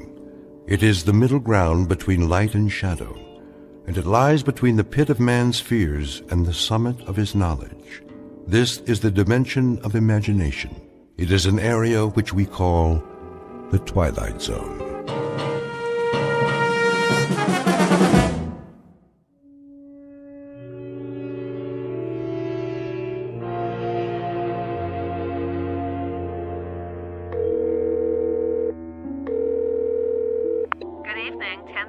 Hi, this is Joey Crown. Who? Joey Crown. I called before. Can you speak up, sir? I called a couple of times and I left a message. Do you have a reservation? Me?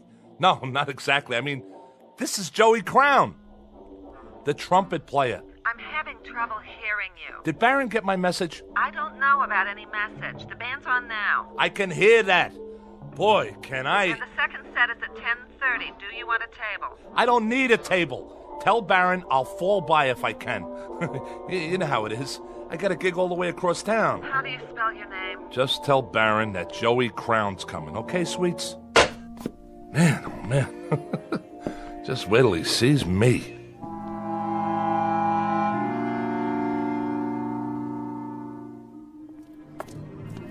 Hey, Bobby, what's happening? Name? You know me. It's... Wait a minute. Who are you? You have a reservation. Hey, pal. We've been waiting for a half hour. We got in line. How you doing? Sorry, folks, but I'm supposed to be inside. Hold on, I gotta check the list. I'm not on the list. See, I got a gig here tonight. Oh, you're in the band. Well, not in it exactly. Baron knows I'm coming. He'll let me sit in, I'm sure of it. First show's sold out. If you want to put your name down for 10:30... Just tell Baron, all right? He'll comp me. Hey, fella. Hang on. There's been a little misunderstanding. No, I mean, I know you. You do? Didn't you used to be Joey Crown? Used to be? What do you mean used to be? Crown. Sorry, man. You're not on the comp list. If you want to wait in line... Hey, hold on. See this? It's a trumpet case. I'm not some piker. I played with Baron lots of times. I used to work the page tree and the gate. What's the matter? Don't you believe me? Ask Artie. He owns the joint.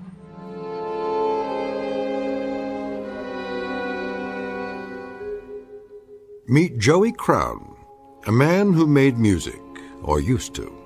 A little man with a funny rubber face whose life is a quest for decent billing and other impossible things, like flowers in concrete or trying to pluck a note of music out of the air and put it under glass to treasure. Because it is a treasure to him, and if the truth be told, to a lot of people who heard him play when he was hot, when he could take a tune and turn it inside out with a dented, beat-up golden horn. His solos were the stuff legends are made of, until he took a turn for the worse. For a while now, the only notes to come out of his trumpet have been, well, slightly sour and off-key. Joey Crown, who in just a moment will decide to leave the earth for a steady gig in another kind of club, one located in an out-of-the-way place we call the Twilight Zone.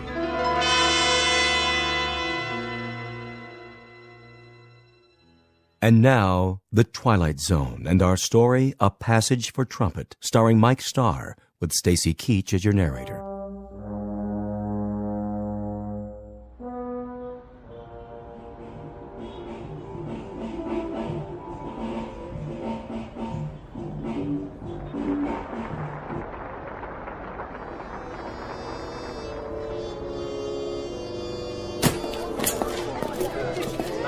You can take 5 out here if you want, Mr. Barron. Oh, sure thing, Artie. You guys just played a smoking set.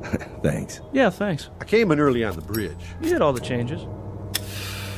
Nice set, boys. Was it okay? I couldn't tell. That sounded good to me, just the way I like it. Sure was. Man, you guys know how to swing. Who's that?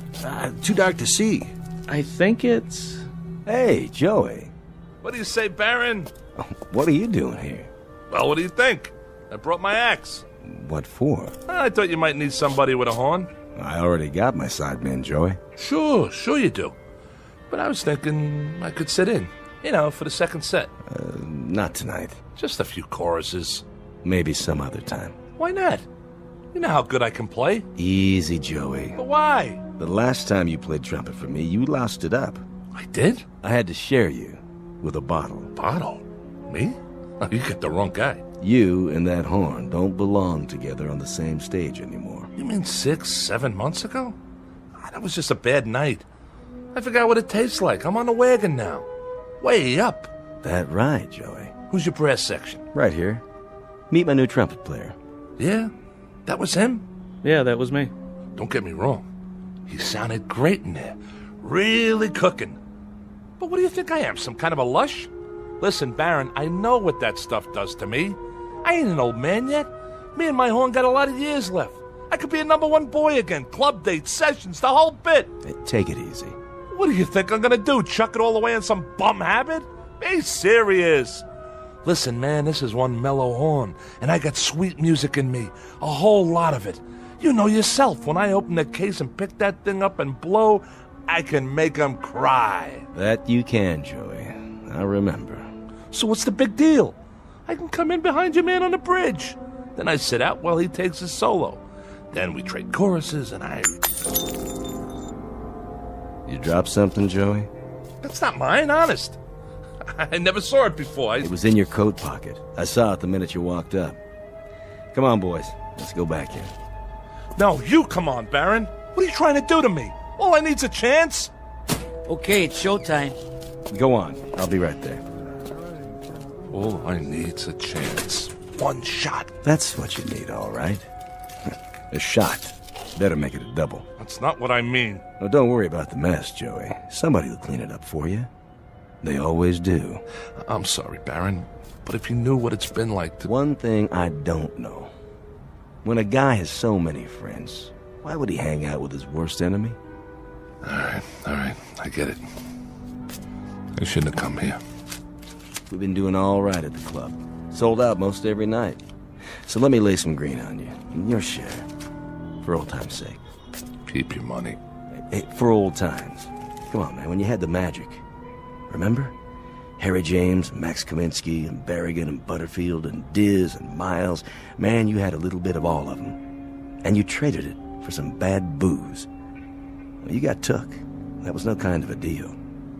You got the crummy end of the stick. I don't want your charity, okay? I got one question for you, Joey. Why'd you throw it all away? Maybe because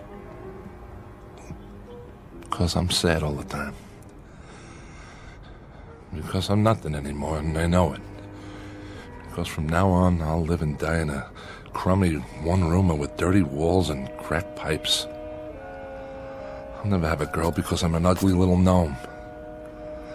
I'll never be anybody again because half of me is that horn. I can't even talk to people without it. That's my language. Go easy on yourself, Joey. Oh, but when I'm high, Baron, when I'm high, I can't see how dirty the walls are. I don't see the cracked pipes. I don't even know the clock's running, that the hours are going by. Then I'm Gabriel. I'm Gabriel with the golden horn. And when I put it to my mouth and blow, it comes out jewels. It comes out a symphony. It comes out the smell of flowers and summer nights. It comes out beauty. When I'm drunk, Baron. Only when I'm drunk. Take care of yourself, son. Oh, man. I got so much misery. I got so much sadness. I'm nothing. I'm just plain ordinary nothing. Oh, I'm so tired of hanging out.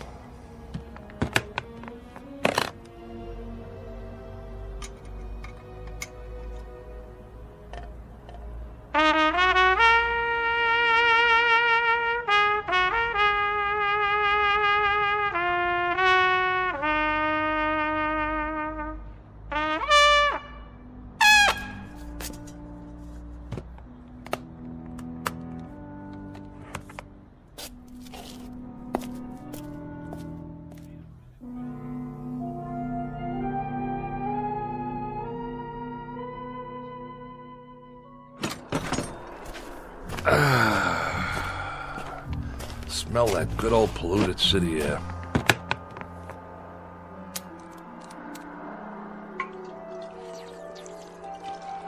All right, Joey. It's showtime.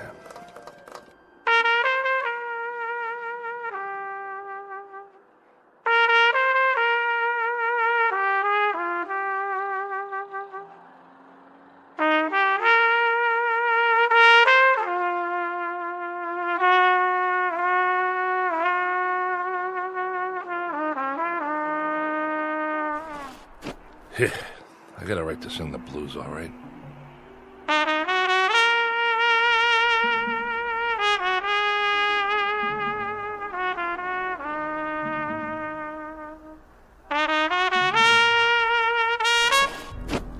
Don't stop. Who are you? Please, play some more. What are you doing up here on the roof? Well, I suppose I could ask the same of you. I wanted to be by myself. Don't you know it's the middle of the night? Yes. Couldn't sleep either, huh? Would you please play a bit more? I can't play. Why do you say that? I thought it sounded beautiful. What do you know? Well, I don't know much about music, I admit. But it had so much feeling. You have a gift. Once upon a time, maybe, but that was a long time ago. Use it or lose it, right? What? You wanna... Of course you don't. You look like a nice girl. A real nice girl. You haven't answered my question. What is this, a quiz show? Why can't you play? I just can't. Got it? Is it because that bottle's empty? Not yet, it's not. You want to know why? Okay. The reason I can't blow that horn anymore is that too much of me is in there. Too much of Joey Crown. Is that your name? It was. It's a nice name. I like the sound of it. You don't know who I am either, do you? You don't know anything. I'm sorry, I just like the way you play. Well, I had played my last note. Yes, ma'am. My very last note. No more. Well, I think that's what's sad. Then I'm sorry. I'll just have to disappoint you. It's been very nice making your acquaintance. You look like a nice person. A very sweet person. Thank you. You're new here. You come out from Iowa or Cincinnati or someplace like that, and you don't know anybody. I could have shown you around. I could have taken you places where they play some nice jazz, you know? All we'd have to do is ride the subway down to the village, walk around. There's places everywhere. On every street almost. There was a time when you could have heard me play. Now, it's too late, so go home, lady. Go back to where you came from.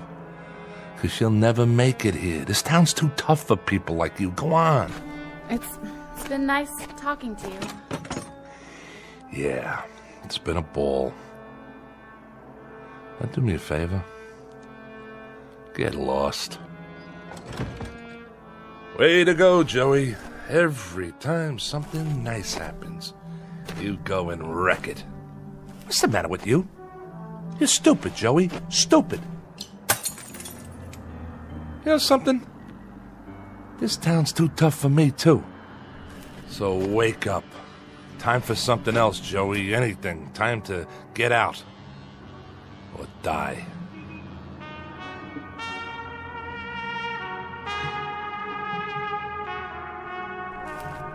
Oh. Wait a minute. The heck is that? Nobody ever played that good, not even Joey Crown. Nobody on this earth.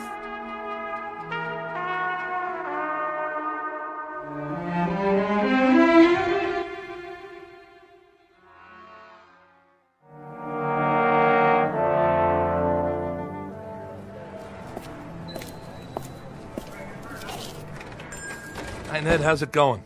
Back again. I need some cash. You and me both. Look, Joey, I can't keep loaning you money on that beat-up old trumpet. What do you mean? You know this horn. It's got a tone you wouldn't believe. That's the trouble. They all sound great when somebody's playing them. Look around. I got enough instruments to equip Sousa's band. I need another bugle like I need my taxes raised. But this horn's been around. It's got character. I played it at Newport. I played it on so many sessions you couldn't count them all. Go over there and flip through those records in a box. I bet you got 20, 30 albums I'm on. You name it, this is the horn, the same one. Trumpet is a trumpet, Joey. It's the man who plays it. That's what counts. Otherwise, it's just a pile of brass. $20. What? You gave me 40 last time. Like you said, it's been around. The case has got dents in it. Listen, Ned, I'm serious. So am I. What I need is enough to get a bus ticket out of the Port Authority. Taking a little vacation, huh? Atlantic City? Not this time. I'm leaving for good. $20 won't get me out of Jersey. Then you're not coming back. Not in your life. This is the new Joey Crown. I'm turning over a new leaf. If you're selling, 25. That's my best offer. Take it or leave it. Okay. 25. All right. Sign here. Just think, Ned. After today, you won't have Joey Crown to kick around anymore. This is the last time you'll see my ugly mug in here. You can count on that. Now hurry up before I change my mind. You want to kiss it goodbye? I already did that. Changing jobs, huh? Yeah. I'm going to start a new career. Digging ditches. So you don't need it anymore? That's right. Like I don't need lungs. See you in the funny papers. Then if you're sure... I'm sure. I'll go ahead and put it in the window. Wait a minute. You put a sign on it. $75. Nothing personal, Joey. Business is business. A man's got to make a profit these days. Sure, but you only gave me a third of that. Guys like you just don't get it. I mean, what's money to somebody who plays jazz all night? Sleep until noon. What kind of responsibilities you got? Nothing, right? Not a thing. Yeah, nothing. A big fat zero.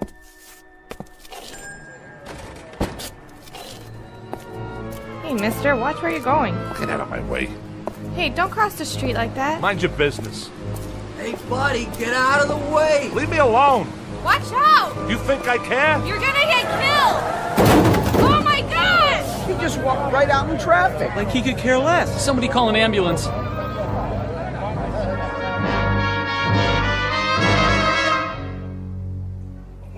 What? Stand back, folks. The paramedics are on their way. Oh, I'm sorry about that, officer.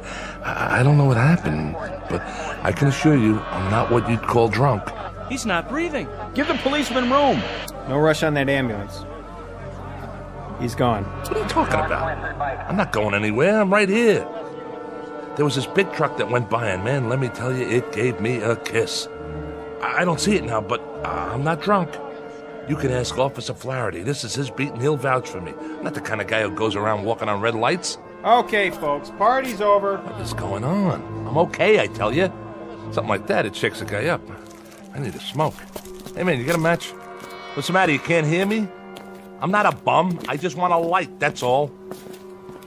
Excuse me, buddy. You wouldn't happen to have a light, would you? Hey, fella, do you have a... Some town, all right. Real friendly. I gotta sit down someplace. Step right in, folks. First show starts in 10 minutes. Hey, Mac. What's playing at the Bijou today? Anything good? Tickets, please. I asked you a question. What's the movie? Everybody inside. Snack bar straight ahead, seating to the left and right. Okay. I'm buying a ticket, see? I'm no freeloader. You want to sell me a ticket, miss? I got money. Hey, where's the girl that always works here? I gotta tell Gracie what happened to me. I just tangled with a Mack truck, and the next thing I knew... Yeah, 2 tickets, please. Yes, sir. Here you are. What, am I invisible? You don't want to sell me a ticket? Why not? My money's as good as the next guy's. If you don't want to sell me one, then I'll just go see the manager. What do you think of that? Where's Vincent? He's an old friend of mine. Vince? Where are you? Anybody? That's what's wrong with this town. Nobody's got manners anymore. You'd think I was someplace that nobody ever heard of, like I'm some kind of untouchable. I mean, at least when you talk to people, they could say a couple of words when you ask them for a match or a ticket or something.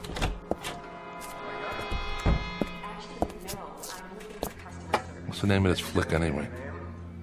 Really Scary Stories. Ha, looks like a winner. What is this, a horror movie? No thanks, I gotta get out of here. Excuse me, if you could move your feet a little. Sorry, I didn't mean to step right through your leg. Hey, what's going on? Where is everybody? You, behind the counter, can't you hear me? Are you deaf? Those people in there, they couldn't see me, feel me. I stepped right on one guy's toe. Pinch me, I'm real, ain't I? Wait a minute, is somebody pulling a gag? Vince trying to shake me up? Well, now look, miss, is somebody trying to... Look at me! Right behind you in the mirror. Where's my reflection? I can't even see myself.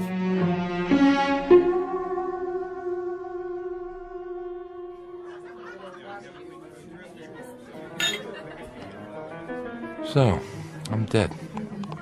Can you beat that? I'm DOA. Just plain old deceased. 2 margaritas, Nick. Coming right up. And another round for table number 2. You got it. Could you pour one for me while you're at it? Guess not. How does that go? Water, water everywhere, and not a drop to drink. You get it, don't you? I'm a ghost, see? That truck must have done it after all. Understand? I'm haunting you. Ain't that something? At last, for the first time in the short, miserable life of Joey Crown, he was finally successful at something. Hey, Nick. Hey, how you doing, Mr. D? Yeah, how about a Manhattan transfer? No ice. You got it. Nick, huh? Charlie must be off. Of course, if he was here, he couldn't hear me either. None of you can hear me. And nobody can see me. I used to come in here a lot. I don't recognize any of you people. And you wouldn't have noticed me. I mean, I'm not the kind of guy anybody'd notice. Guess I'm kind of like a little blob or something. But Charlie used to give me a little drink now and then on the house. He was a real nice guy. You know what he did one time? You know what he did? He went out and got an old Buddy Rich record from way back when I was playing with him. And on the record, there's this long solo with me on the horn. And Charlie goes and orders it like a big surprise for me and puts it on the jukebox. Oh, would you believe it? Nice thing for old Charlie to do. When I was still alive. Thanks, Nick. My pleasure, Dollface. Funny thing, though. I mean, if this is it, what happens next? I just go walking from place to place till it gets dark? This could wear a guy down. I mean, nobody to talk to, nobody to listen to. Not even a horn to play. Not anymore. Oh, excuse me. Am I in your way? Not that you care, huh? You can walk right through me, because I'm just a ghost. Plain old nothing little man and a plain old nothing little ghost.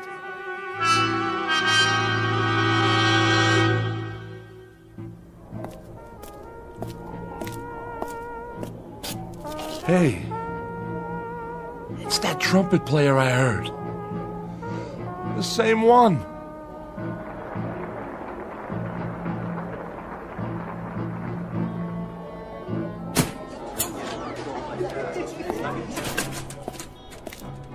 You're good.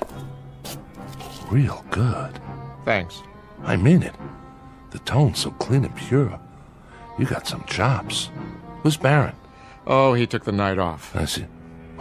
Wait a minute. Yeah? You said thanks. That's right. Then, I can't believe this. You can hear me? Sure I can, Joey. I hear you just fine.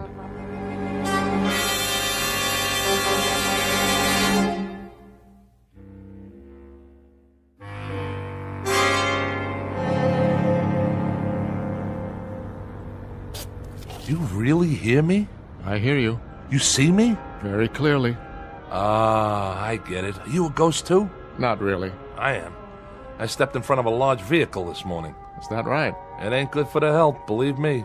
I'll bet it's not. Say, if you don't mind my asking, who have you played with before? Before what? Before now. What bands? Oh, I've played all over. Yeah, but with who? Dizzy? Miles? Those were great hornmen. They sure were. Did you study at Juilliard, Berkeley? I guess you might say I picked it up on the fly. Here and there.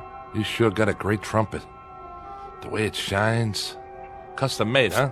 You want to try it out, Joey? Yeah. Yeah, I'd like to. You mind? Whatever you like. Joey. You call me Joey. Joey Crown. That's the name, isn't it? Yeah. But we ain't never been introduced. Not formally. But I know who you are. You play a nice trumpet. I know. I'm an expert on trumpets. You ain't no slouch on it, that's for sure. Go ahead.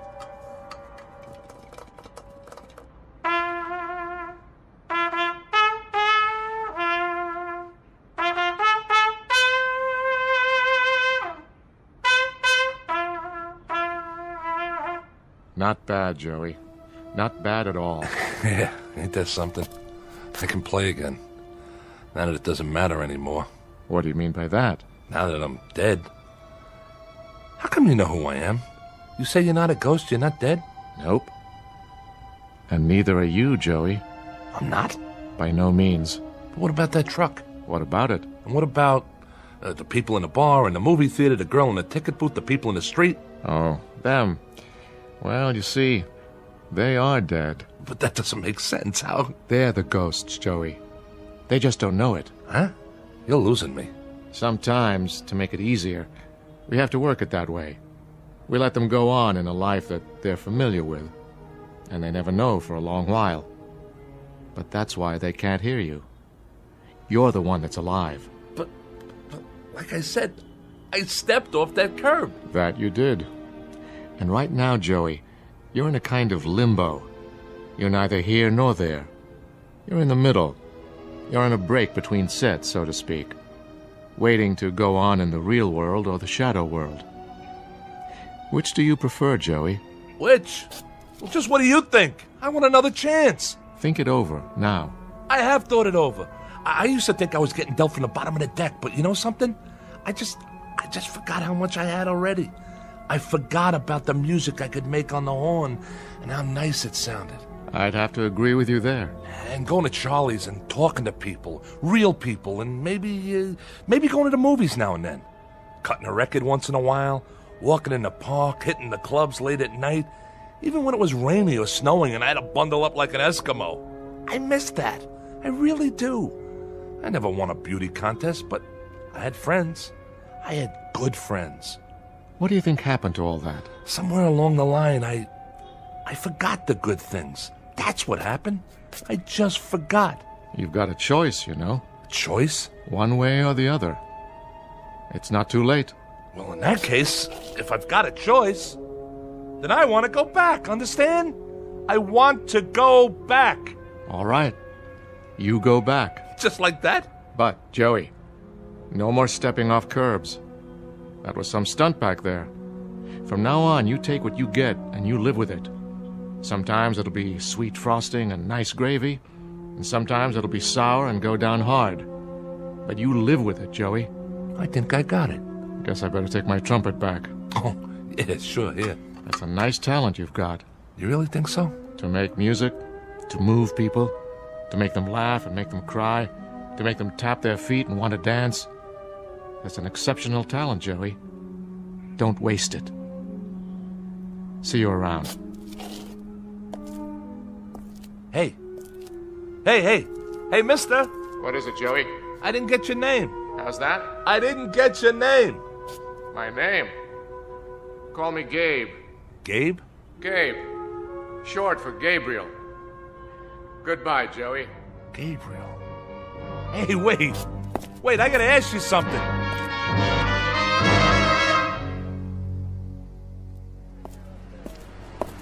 Hey, mister, watch where you're going. Get out of my way.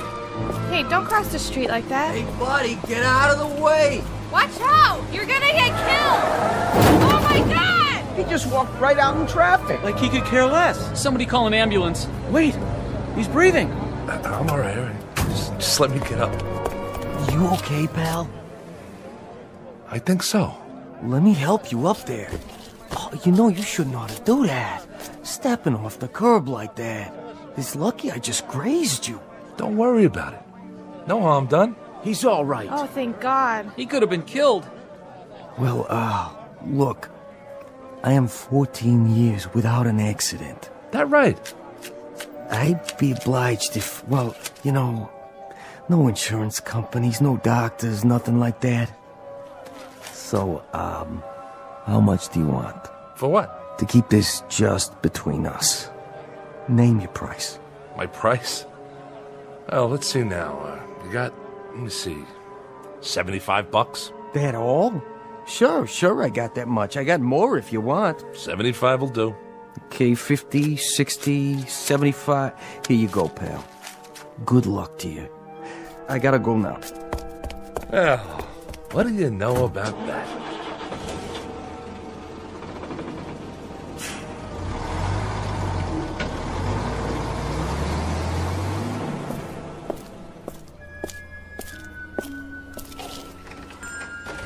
Hello, can I...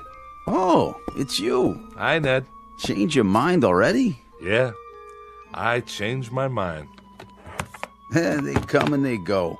But you, Joey, you're the first one to go and then come back. I know. I don't want to hear your argument. No argument. I guess I can let you have it. How much? 75? No. 25. He'll talk me back down anyway. How long has it been? 5 minutes? Not even enough time to accrue interest. Go. The sign says 75, and 75 it is. A man has to make a living. You tempt me, Joey. Right is right. It's only business. What did you do out there? Win the lottery? Something like that. Goodbye, Ned. You won't be seeing me for a while. Hope business picks up. You too, Mr. Jazzman. But tell me something. Anything. What have I done to deserve such good fortune? Nothing much. You've been my friend is all. For quite a few years, and I'll never forget that. Get out of here. Go on.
You play beautifully. What? Oh, hi. Hi there.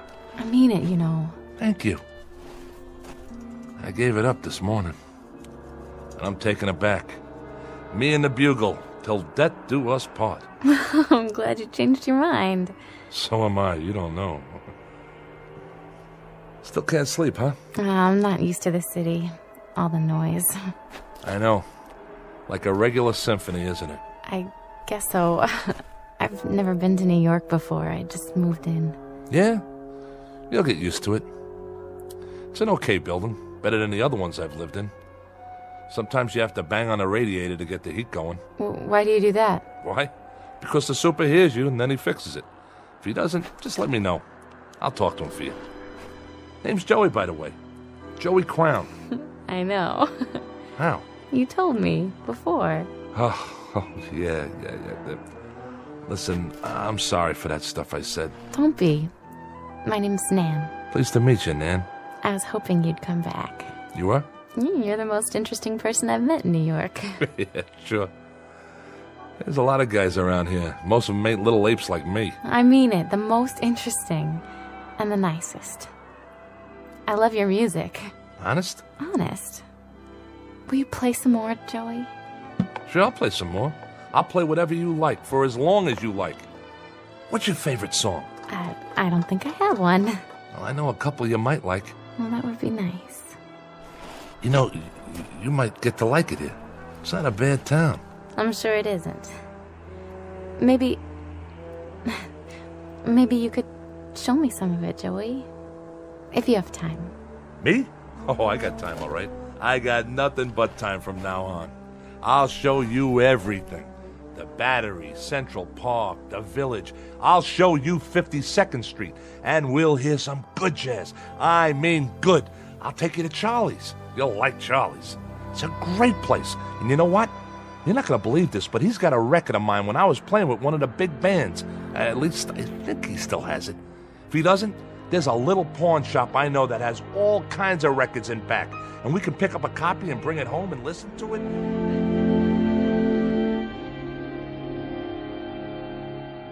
Joey Crown, who makes music in the present tense, who knows a thing or two about tunes and chord changes and how to play his axe, and who just discovered something about life, that it can be rich and rewarding and full of beauty like the music he plays, if he only takes the time to look and listen. Joey Crown, who finally got a cue and a clue in the Twilight Zone.